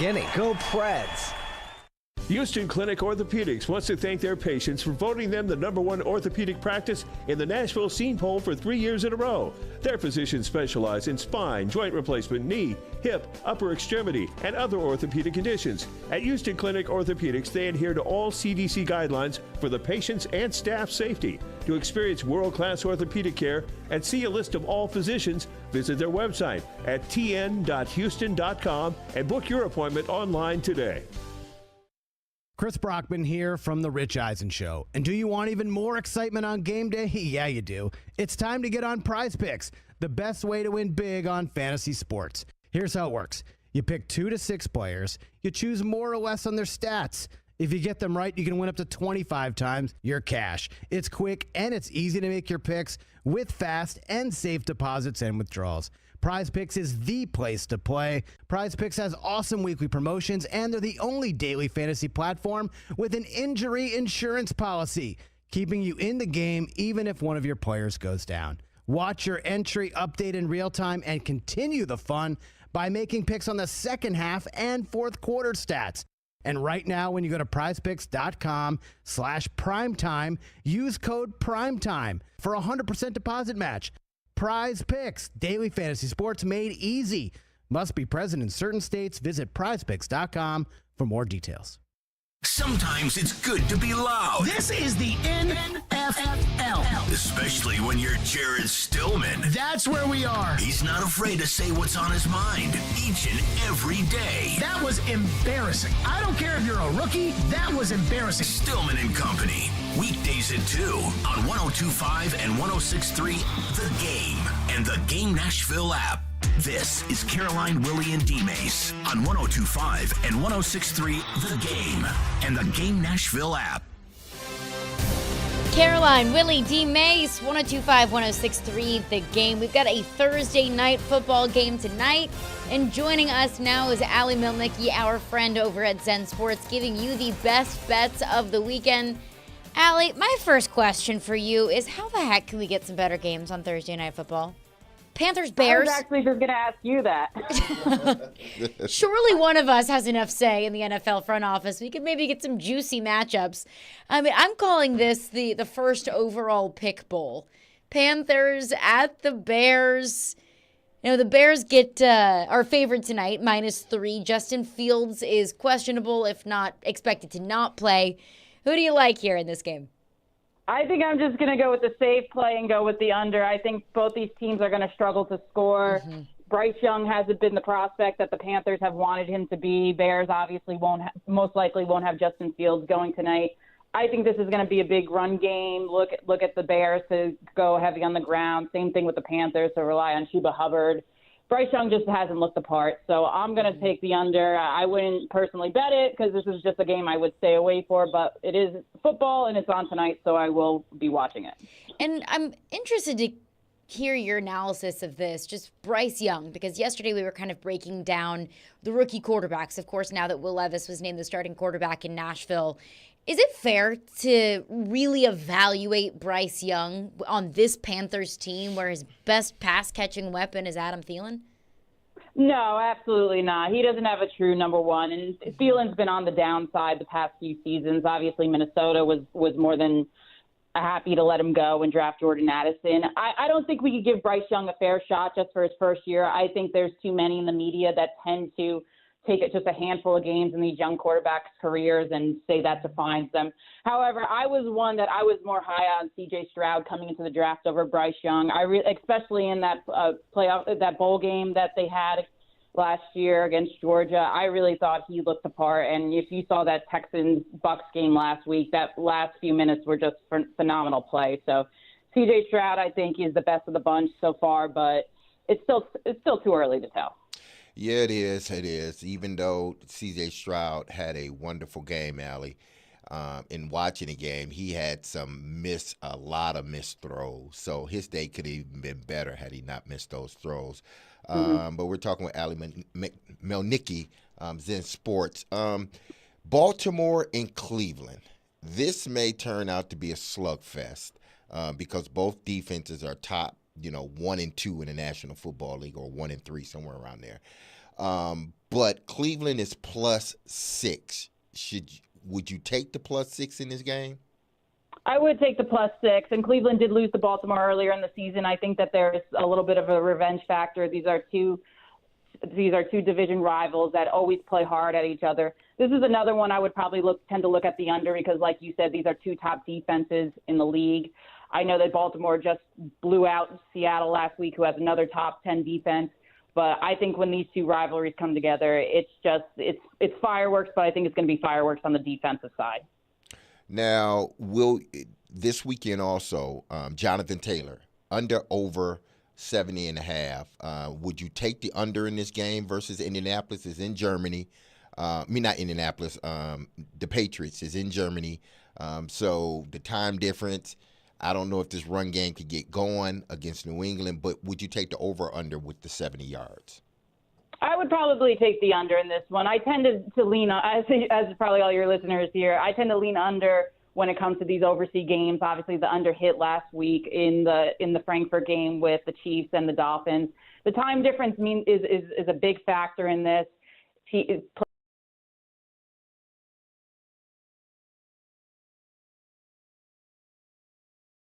About the Titans-Bucks game, it's really interesting to me. I feel like there's only been one game all year that the Titans have been favored, and I think this is going to be no exception. They're not a big underdog at all, but even with the shot in the arm that Will Levis has been, they're still a 1-point dog in Tampa. So how do you break this one down?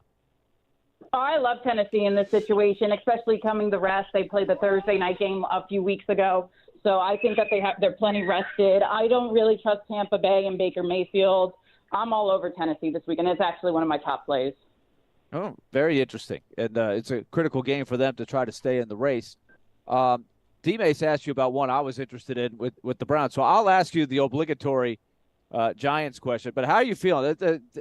Daniel Jones is out now. I mean, what were your expectations going into the year for the Giants? It's been tough. We had a playoff win, and then it just went from being so enthusiastic about the season to dumpster fire. So, as I say, there's always next year. Wow, that happened quick. Dumpster fire. Okay. Without sports, there would be no next year. But last one for me, Allie. One bet that I'm looking at that I really like, Will Levis with a big arm, who's now named as the starting quarterback. I think he's going to want to come out with something to prove. And a struggling Tampa Bay secondary that's giving up almost 8 yards per completion. Will Levis over-under passing yards set at 220.5. I like the over. What do you like? I'm right with you on this one. Him and DeAndre Hopkins look to have great chemistry. I would even take Hopkins anytime touchdown scorer in this game. I think he has another big one against that Tampa Bay secondary. You've seen a resurgence with him ever since Levis took over the starting role. So I'm right with you on that, over.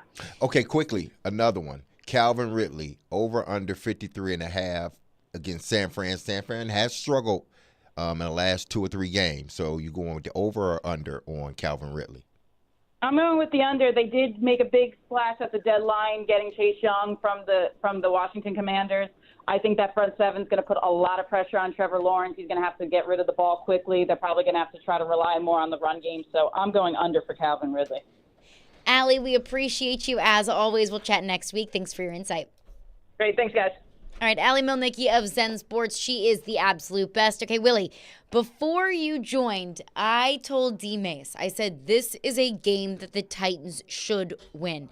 I understand you're on the road. This team hasn't looked very good on the road. I know you got a rookie quarterback, but this is a Bucs team. I mean, they've been struggling. I know the Titans have been struggling as well. They're going in with the same record. Do you think that this is a game that the Titans should win? No, I don't think it's a should win. They're an underdog. They're an underdog in the game. So that would tell you it's a 50-50 game. Not that Vegas knows all, but I think, it says a lot. If they were a 7-point favorite, then I would say, okay, that's a should win. This team hasn't won a game on the road. So you got to show me you can do that. So I'm not at that level of confidence with this group. I like the direction they're going, and I feel good about their chances, but should win? No, that's kind of like a should win is Alabama should beat, Mississippi State. That's a should win. I'm going to say they're still going to win. I'm going to say they should win. I might pick them to win, but I'm not saying it should win. I think they should. It's going to be tough. That's going to do it for us today. Preds and Aggies tonight. Puck drop at 7 o'clock. I will. Stillman and Company is up next. Be love and love on your people. Peace. ElectronicExpress.com. We make it happen. Need cash for the holidays or want to be credit card debt free for the new year?